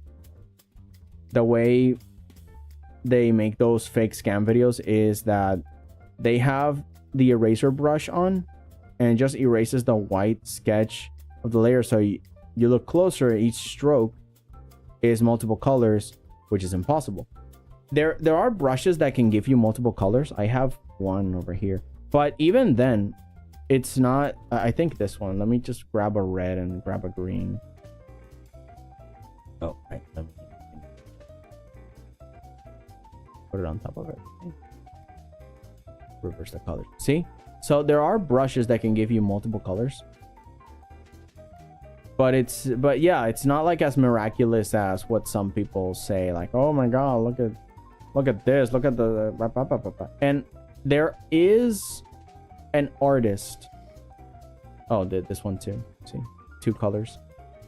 But there is an artist that I agree with him that says that you should understand how to use the most basic default brush to make a masterpiece, or at least learn the fundamentals with a simple brush like this, just a normal brush, better than having a cheat code and always using texture brushes. Because I cheat and use a texture brush like this for a lot of things because it speeds up the process, but I should be able to also make bushes with the most bare minimum basic brush. Like I can make a background, use the feathery part of this brush to make a few extra leaves, and I should be able to understand this shape and then maybe make some texturing with it. Like if I want to make a tree, I do something like that, and I work it and I work through it to define it the more time passes on. It will take a while though, more than it is to grab a texture brush and do that. Doesn't necessarily will make you a better artist, but it will speed up the process and give you nice special effects. But you still got to learn how to blend them. It's not just like, oh man, I can use this brush now. No, it's a mess. But the point is that understanding your tools is good. One of the scammers, well, I don't know if he's a scammer, but I have seen this video of a guy kind of dissing on the fundamentals, saying like, oh, everybody tells you gotta learn the fundamentals. Well, with my course, you don't have to. You just gotta, you can just learn how to draw characters immediately. You don't gotta go through all this conceptual stuff. You don't need to actually learn anything. And it's like, I don't believe you. because the fundamentals are fundamental, because with them, with those tools, you can learn to draw anything by just observing it. Then you can break down the image that you're looking at. You can say, oh, I'll just put it into simple shapes, and then I can go from simple to complex, and that's the fundamentals. It helps me understand the world visually, and I can recreate anything. That's the point of the fundamentals. But then when these people go and like, if you learn my course, you don't even have to think about the fundamentals. It's like, oh, so you don't want to be an artist. That is, all right, got it. It's so dumb. Or at least you can identify people that are not artists by the way they talk about art. Oh, look, it's easy and convenient. You're not an artist. You've never painted a single thing in your day. And if you did, you probably don't have variety or the ability to improvise and change tactics, because you need to learn so many basics of art in order to improve your skills and make more things. So yeah, there are no shortcuts. You just got to do the work. I'm sorry. So if there are any courses, make sure that they actually help you understand the fundamentals, all of them. Unimo, welcome in. All right, let me read what you guys are talking about. I like reading, but it's just, I never think to buy a book because I always think that it's just a waste of money. Yeah, but again, it really depends. I like the ones where they give you really nice diagrams and you can actually learn and stuff, and it's from artists you know and love. If it's from an artist that I know and love, it's like, give me, because I want to learn how to draw like my favorite artist. If Natrix put up something that I could learn how to draw like her, or maybe some behind the scenes things so I can better understand the artist behind the art. If Natrix, which is one of my favorite artists, puts up a book, I'm gonna buy it in a heartbeat if I have the money. It's like, no questions asked. But again, you gotta know the artist, you gotta understand the artist, You gotta like the artist. And then it's like, oh, I want to learn how to draw like them. Buy their book. And there you go. It's not a waste of money anymore. It would be a waste of money if you don't care about the artist, you don't know who they are, and you don't know what they're actually selling to you. Because I don't know the person who made the animation survival kit, but I do know that it's one of the most important, influential books for any animator out there. And I found it on PDF online, and now it's mine. And I can learn from that. But I would like a physical copy too, because it's physical. I get to see it anywhere, and it's good for my collection. At least I like collecting those kinds of things. It's not often that I buy things for myself collecting. I'm actually throwing away things from my room. I need the space. I did see that AI coloring book. Someone made a YouTube tutorial on how to do it, and now people are following that tutorial to make more of those coloring book abominations. They don't even work. Yeah, again, people thinking about making quick money, and it's gonna fade off. I mean, it's never gonna fade off if people don't rebel against it and stop buying garbage. Again, if you want to become a better artist, follow artists. People that can actually teach you to understand the conceptual things behind it so that nothing can surprise you. And that's why the fundamentals are fundamental. Nothing can surprise you. You look at a thing, you break it off into small chunks, you draw those chunks, and then you give it the same details you see, because you need rulers so the proportions are right. They're not too stretchy, not too weird looking, not too out of size, you know? So yeah, it's part of it. It's all part of it. Coloring books need to be empty spaces for you to color in, but AI makes small details and gray out the area, so instead of line art and white paper, you get grayscale art. Ugh, gross. That's so dumb. Coming from a more traditional art background, I find that opinion interesting, because all brushes you use for painting are textured by default. Lol. Yeah. Again, it's the thing about the texture brushes.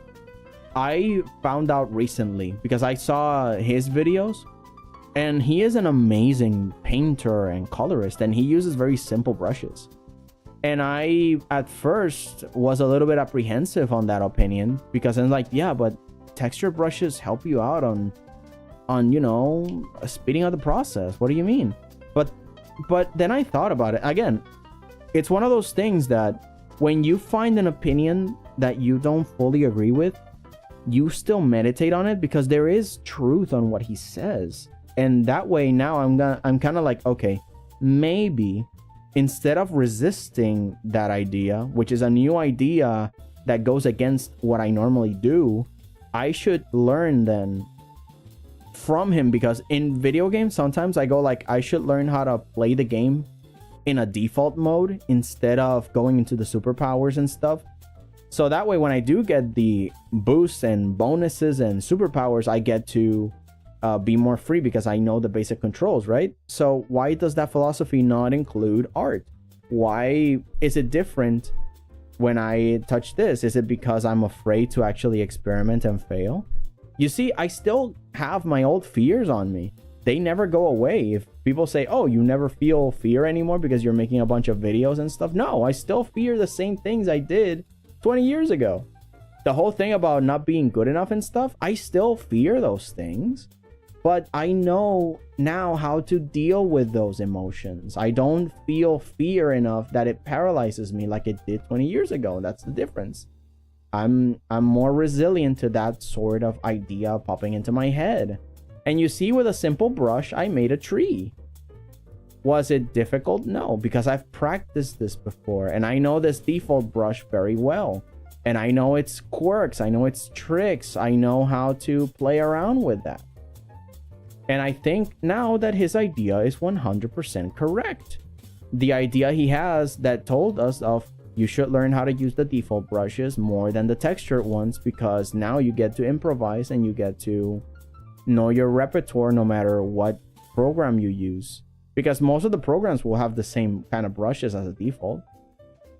So don't depend on the texture ones. And when I actually moved from Clip Studio, from, what was it? At first I used Medibang. And then I moved on to Clip Studio Paint. And the brushes are very different. Oh, and Paint Tool Sai. I used to paint in Paint Tool Sai, and it had these majestic brushes that I don't have anymore.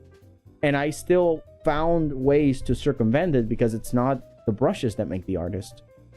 It's the way you do the actual art.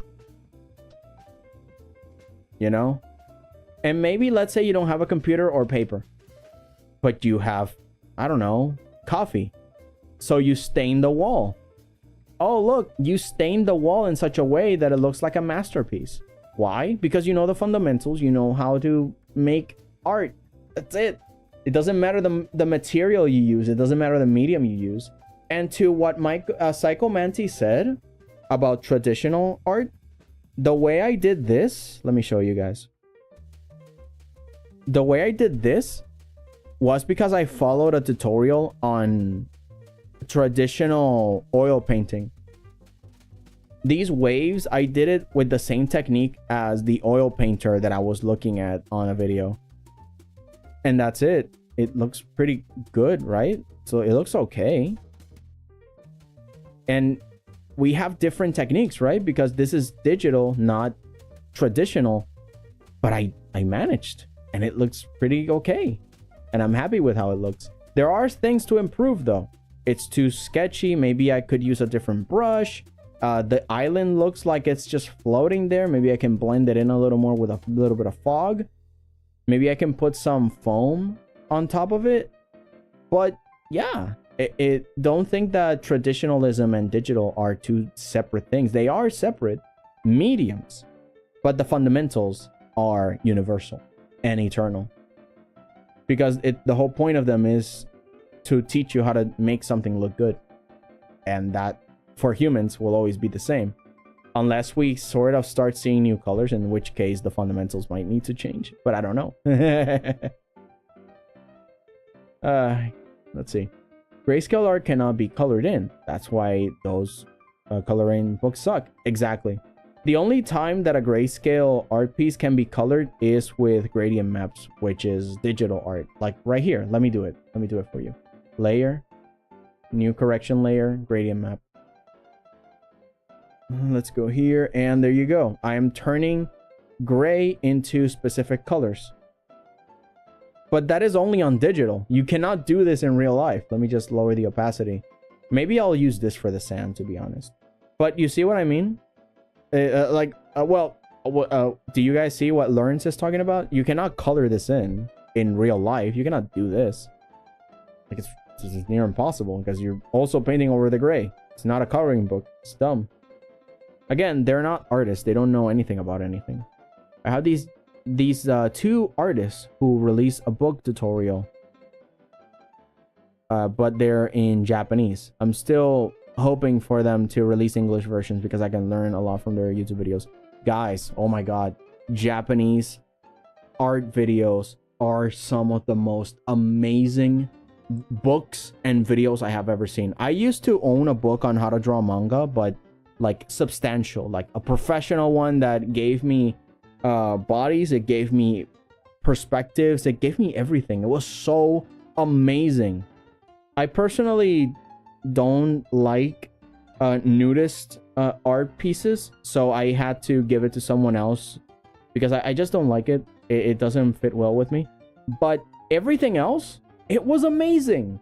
The perspectives, there are still skills from that book that I still use to this day. The way on how to make foreshortening, on how to think about the camera angles, on how to think about the face structure. And those kinds of books are just so good. And Japan has so many cool things. Oh, it's amazing. It's really good. I recommend you guys check it out. The problem is, like Learn said, they're in Japanese and barely anything is released in English. But what is American and Japanese art books and tutorials? So good. Top-notch quality. This is random, but I just want to say the app I use to animate and draw is an app called Flip-a-Clip. Is it good or okay, or is there another way to make better than whatever you have? HP laptop. All right, let me think about it. Flip-a-Clip is pretty good. It's pretty basic, pretty nice. There's also Toon Boom, but you need to pay for that, which maybe not. I mean, you can buy it, but it's few hundreds of dollars. If you're not gonna make a profit immediately, then you shouldn't invest yet. And I do mean yet. There is also Clip Studio Paint. Clip Studio Paint, the version that I have, EX, has an animation feature, and that is what I've been using to animate a few things in special effects that are loopable and repeatable. I'm still practicing on animating. Clip Studio Paint has good art features for animation. Procreate has some amazing frame-by-frame animation features, and it's working out really well. There's also Moho Studios. I don't like it. I don't like the interface, but I'm kind of forcing myself to learn, because it's kind of one of those that kind of grabs the pen tool, and instead of having a bunch of really convenient hotkeys for it, it's split that I have to go and click and use, and then I go to click and use. It's really dumb and annoying, but the results I cannot argue against. The Moho results in animation are really good, and they have features for frame-by-frame animation and puppetry, so it's really good. Another puppetry animation software that I use is Anime Effects. I'm in their Discord. The developer is working on it hard. It's really good, but specifically for puppetry animation, don't expect good frame-by-frame animation. The other software that I use is Blender, and I'm trying to learn how to do frame-by-frame animation on Blender, which is possible. It's called the Grease Pencil, and it's free. So yeah, that's what I recommend for now that I know of, because there's OpenTunes, but I think OpenTunes is a lot more convoluted. It's what animators use in Japan, but it's very convoluted. I don't know if you should go into it if you're not that experienced. Well, there's also wait, isn't Flip-a-Clip the thing on the DS? Because that thing is awesome. I like the system of the DS animation software. It's just really good. But I don't see it anymore. I used to make a lot more animations there. I use mouse and keyboard to draw, so lately I am trying to use those texture brushes just to draw light beams or clouds, just to achieve those effects. But I prefer default circle brushes. That's pretty good. It doesn't really matter because there's also such a thing as compositing an image with stamps, and people have done that. People have grabbed a bunch of stamps of default trees and stuff that they have, and they have thousands of stamps, and then they start putting it together to make an image, and that is an art form in and of itself. So you can do that with brushes. You can have a bunch of stamp brushes and build a scene. It's not cheating. It's pretty good. Unknown. Hello, humans and weirdos. Hello, Sir Unknown or Mrs. Unknown. I don't know.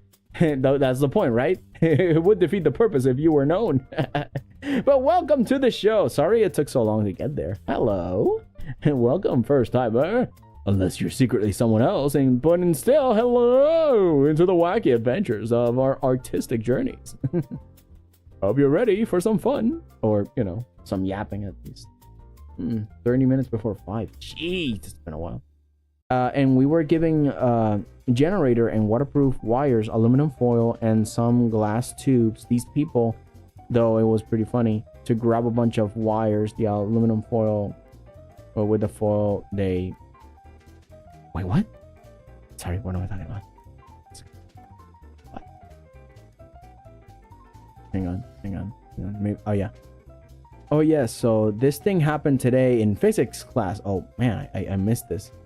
So we to do a physics test on how electricity influences water and separates into hydrogen and oxygen, right? These people in the back and we were giving a generator and waterproof wires, aluminum foil, and some glass tubes. These people thought it was funny to grab a bunch of wires in the aluminum foil, and with the foil they thought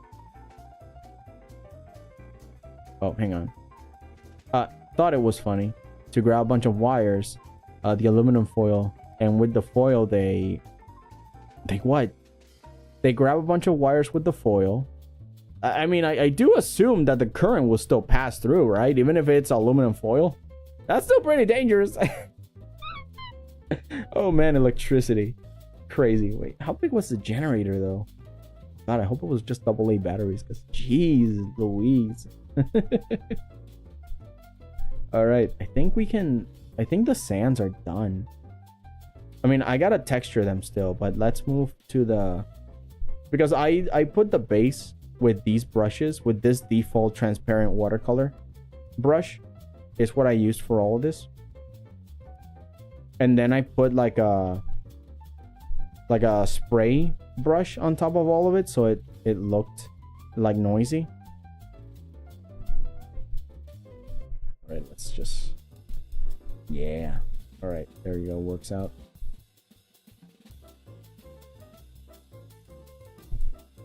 Let's first, yeah, bring up some highlights here and some highlights there.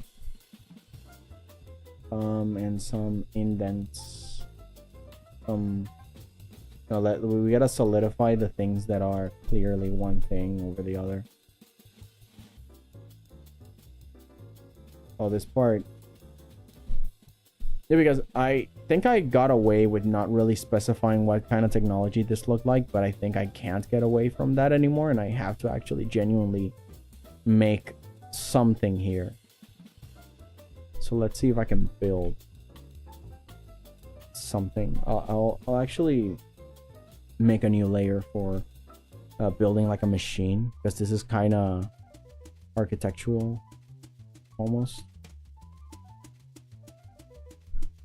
Like, speaking of generators and technology, like now we're generally building a piece of technology that's left in the desert for years, but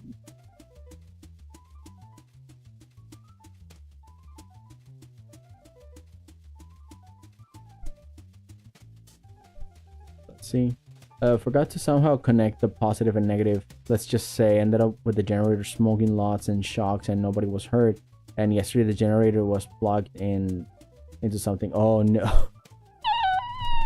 You know, that's what I low-key wanted for my science classes.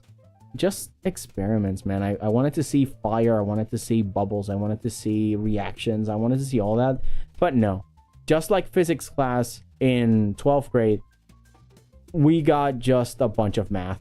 So annoying.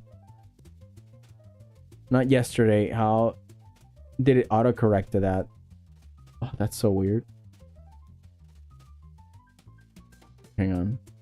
Forgot to somehow connect the positive and negative. Wait, blah, blah, blah, blah.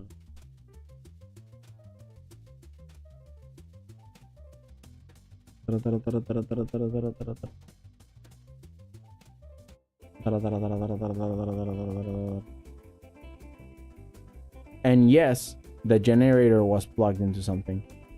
Oh yeah, now I get it. There you go. I was looking for the yesterday where it was. Earlier I was watching your model's mouth move, and then the phone alarm ringing on your background. Your model opened its mouth and made little bitty sound. I thought you were transcending. I was becoming one with the tech. Oh geez Louise. Yeah, man. That just says that it was 4 o'clock and now it's 4:35. Yeah, we're almost done for today. But we did plenty. We finished off the previous forest scene, and now we finally finished the structure of the desert. And now I think I should put in more definition of this technological building here, which I think, I mean, it's not my strong suit, but it's what I've been wanting to learn: how to draw more mechas, how to draw more machines and technology. So stuff like this was just a little warm-up.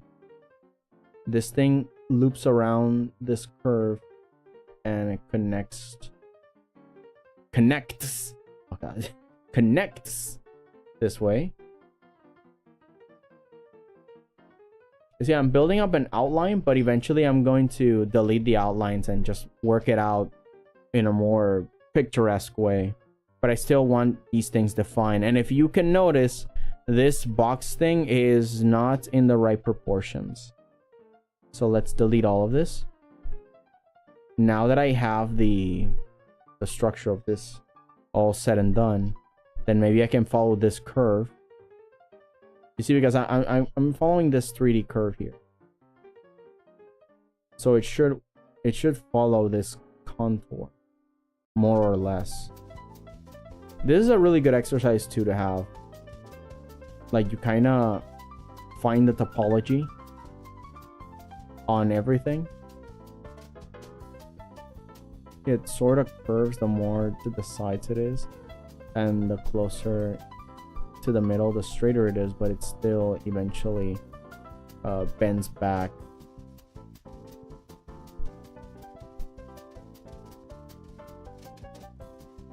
You see, stuff like that. So I should make sure that if Pixel's around, this is how I pretty much figure out. Well, no, never mind. I confused it. This has nothing to do with outlines, but these outlines are my guides. They are my guiding light to actually building something that feels it's on a surface. Let me copy all this, undo it. Actually, let me undo up to here so you guys can see what I'm talking about. I'm gonna make a new layer, and I'm gonna paste it.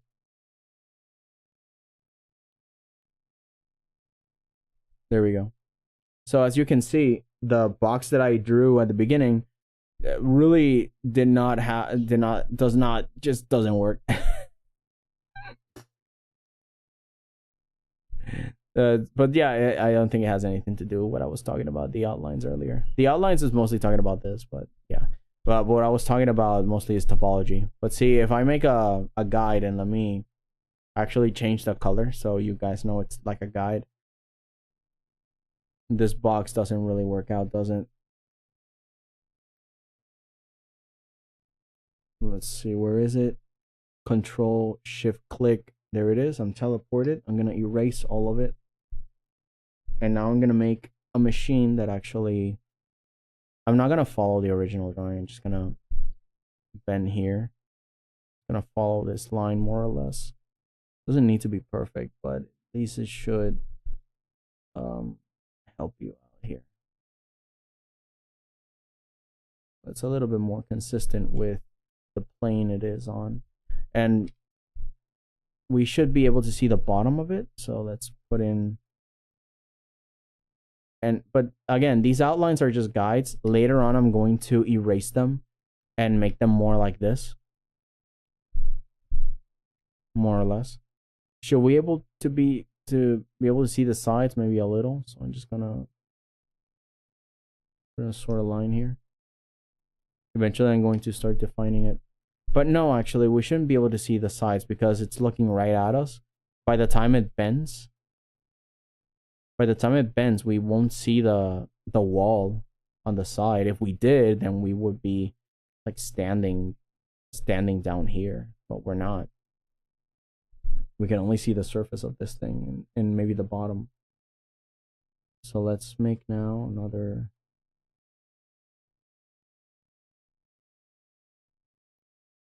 Almost more or less the same contour lines.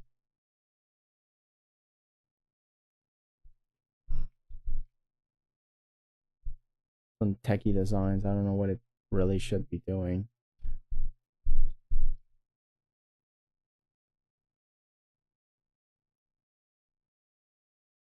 Yeah, so if I had a rocket ship, should I sketch it like that, or could I draw the thing better?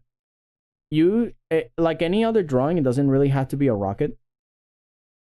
You can just sketch it out like this, like really lame, really dumb.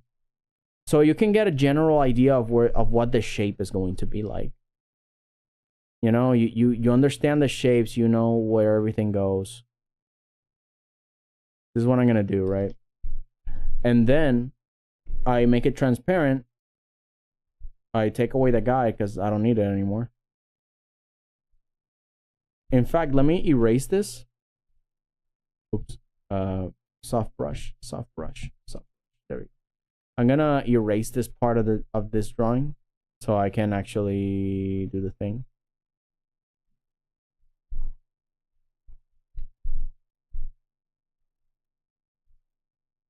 Like now I have to match all this. But yeah, I have the sketch underneath.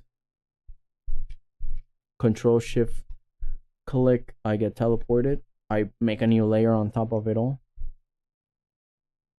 Let's see if this is the one. Yeah, that's the one. I'm gonna also clip it below, and now I'm gonna grab.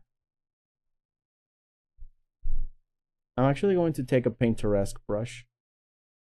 Grab Pinterest brush, and instead of making the outline a lot cleaner, I'm gonna start making the darker spot from below.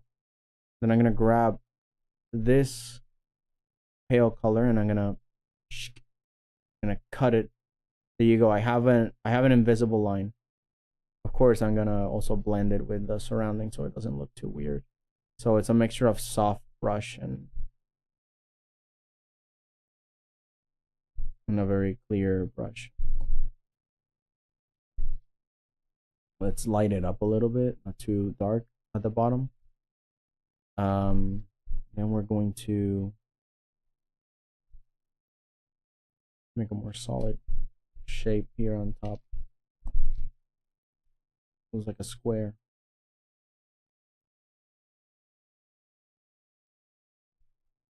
It's the same thing, but we're covering it all up.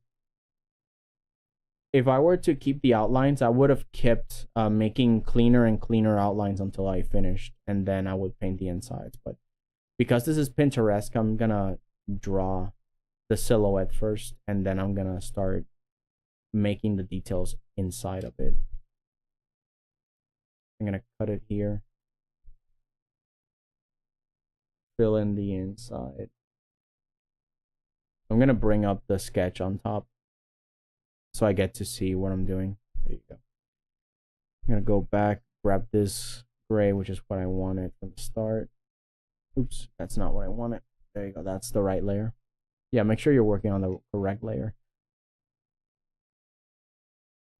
There you go.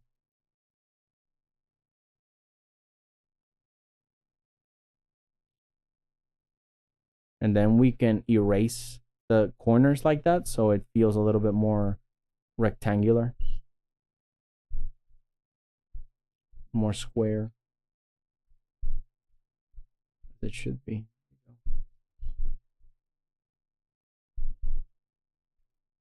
A little bit of dark here so it contrasts. One thing I accidentally do when I try to sketch is making it too detailed or too simple. Yeah, I mean, it doesn't... Yeah, it really depends on what the focus of the art is. Is the focus of the art the background or the foreground? Whichever is the focus should be either the most simple part or the most complicated part. And everything else should be either blurry or very hyper defined. But again, it depends on what the focus is. There should be a clear contrast. Black, gray, white. There is a clear contrast. If there's clutter around, then there should be a simple spot in the middle. If it's too simple around, there should be a messy focus in the middle. So we kind of understand that, you know, we should be looking here, you know, one way or another.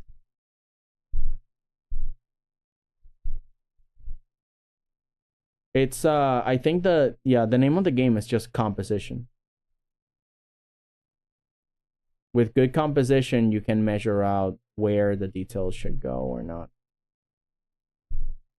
or if there should even be any detail at all. I'm gonna cut this entire chunk with the brush. Let's straight up. Let's test it with this. There you go. You know, now I can see with this. Okay, there is a clear contrast. Good. In fact, we can make this a little gray. We can make this a little gray here, like there's a drop shadow at the bottom of this piece of the machine. And inside of this thing, we grab this color and we start cutting the excess.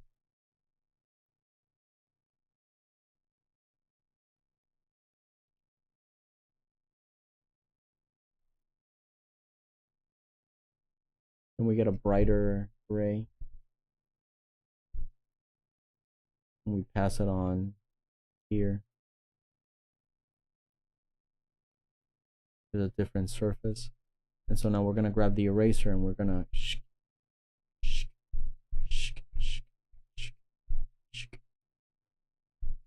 no, now we have like a clear definition here.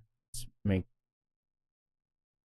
this area just a little bit brighter, but keep those edges so there's a differentiation.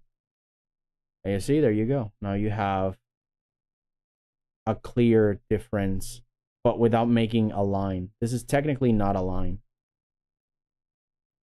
I can even keep making it brighter, but that clear defined edge helps us out. It's not that strong of an outline, but it's good enough. It's good enough for government work.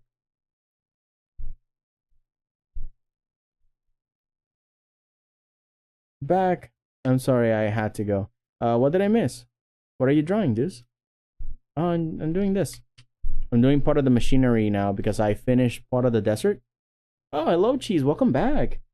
Yeah, I finished part of the desert, and you know, now it's outside of the range that we used to be before.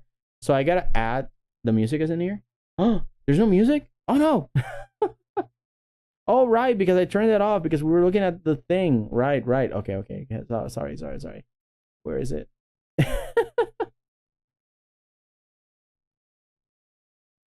All right. Oh, it finished. There you go.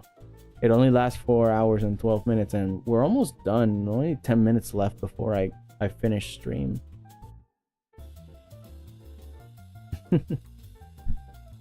But yeah, I was just talking to Pixel because we were talking about making contrasting things and about detailing, which is a mixture of, well, the topics that we're talking about right now is pretty much composition and shading. Because how can you make complicated elements look natural without using that many outlines or any at all? And part of that is just the nature of shading. And in a way, color theory, right? Because even though we're talking about whites and blacks, you know, the grays, still how you build dimension and depth, like with shading and figuring out the right texture. But you see, I'm not making an outline at all. I'm kind of just making a quote-unquote outline with just the shadows. And I'm making sure that these are straight. So I'm going to use shift and click like this to make straight lines be straight. And I can say that this piece is a little bit more open and like that, because we don't get to see the shadow of the other area.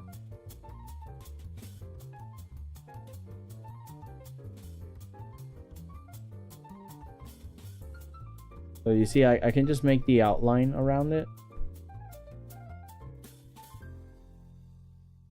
And then with the general brightest color, I can just cut it into pieces and I can start blending from there. Then I can just go back and make it a little brighter here. It's kind of like a receding outline, which is like a suggestion, but it's not an official one. It's just part of the atmosphere differential.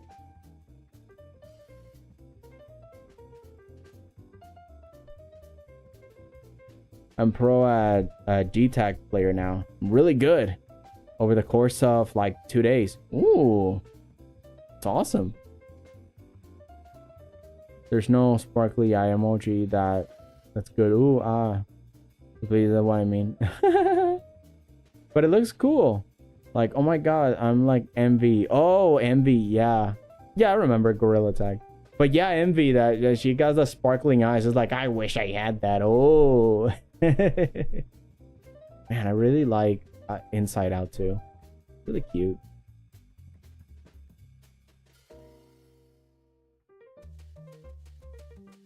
Okay, Blanca, have a good night. I'm going to finish stream soon anyways because it's almost 5. It's 52. Like, what, 7 minutes before 5 o'clock? And I have to go do dinner. I have a question. Are you going to color or keep it gray? And what is this machine? I'm not sure what this machine is. The idea is that it's like an abandoned piece of alien technology in a wasteland kind of thing. So I'm not really sure what this thing is at all. But I'll soon render it and maybe, like, I don't know, maybe it used to be a building that generates stuff and then it just got abandoned and the sands consumed it and swallowed it whole. I gotta head out now. Thanks for the stream. No problem, Psychomantis. Have a good one. Take care. Bro, it's not in the hood. What? It's like 3:52 on my area. Jeesh. Man, all of you guys, a lot of you guys are from like a part of the world that's, I think it's what? You guys are in the East? Like Europe and stuff? That's pretty cool. But yeah, that means that you guys get the afternoon a lot quicker. Well, in that case, I guess if everybody's going to sleep, I'll just raid out manually. And if you guys want to stick around for the next person who's streaming, or if you guys want to go sleep, you can. Yeah, thank you guys so much for watching. I'm really happy to see you guys again. Let me see, where is the description? Where's the description part? Ah, there it is. So then I can send the raid message. And if you guys do indeed want to go and hang out somewhere else, then you guys can. Let's see. Oh, this is the normal one. Copy. And I'm gonna paste it. That's really cool. I'm from Ireland. Yo, you see? You guys are from different parts of the world. It's so exciting. All right, let's see who's online, who's streaming now. Like, I know some of you guys are going to sleep, so I'm just going to look out and see who's streaming. I don't know. Kyla, I can't do that. Oh, Urine. Yeah, okay. I could rate her. Yeah, she's the only one that's online. Alright, I guess I'm gonna go watch her stream now. And at the same time, you guys can too, or you can go to sleep. In any case, thank you so much for watching, guys. I'm really happy to see you guys again, and probably next week I'll see you guys again too. Yeah. Wait, where am I? There it is. Hi. And like always, believe in your powers. Do your dreams. Oh, I'm gonna send the thing, and I'm gonna send the link. I'm gonna send it. Send the message only once as a hello. And goodbye. I'll see you there. Have a good one. Goodbye. I love you all. Hey. Wait, where's my sources? Where's my sources? Hurry up. It's crazy. I'm going insane.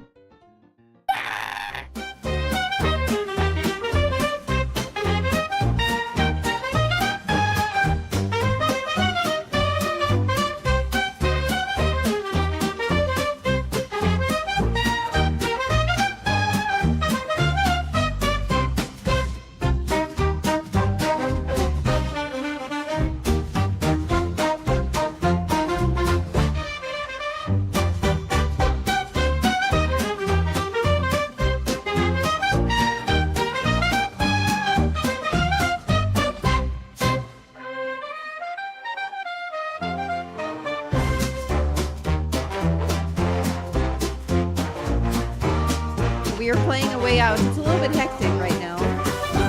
Yeah. But, it's a game in which we play as two criminals who escaped prison, and now we killed the guy that we were gonna. Oh my God! Motorcycles! Hell yeah! Hell yeah, brother! Oh my God, we got like the blue and the red one. We're like blue-red gays. It's like that's what all the gay shippings get, like the blue and the red. That's just what it is. But oh my God. Well, hello everyone. Thank you so much for joining. My name is 𝐬𝐴. I'm a shooting star, and I play a variety of games and do a lot of crap.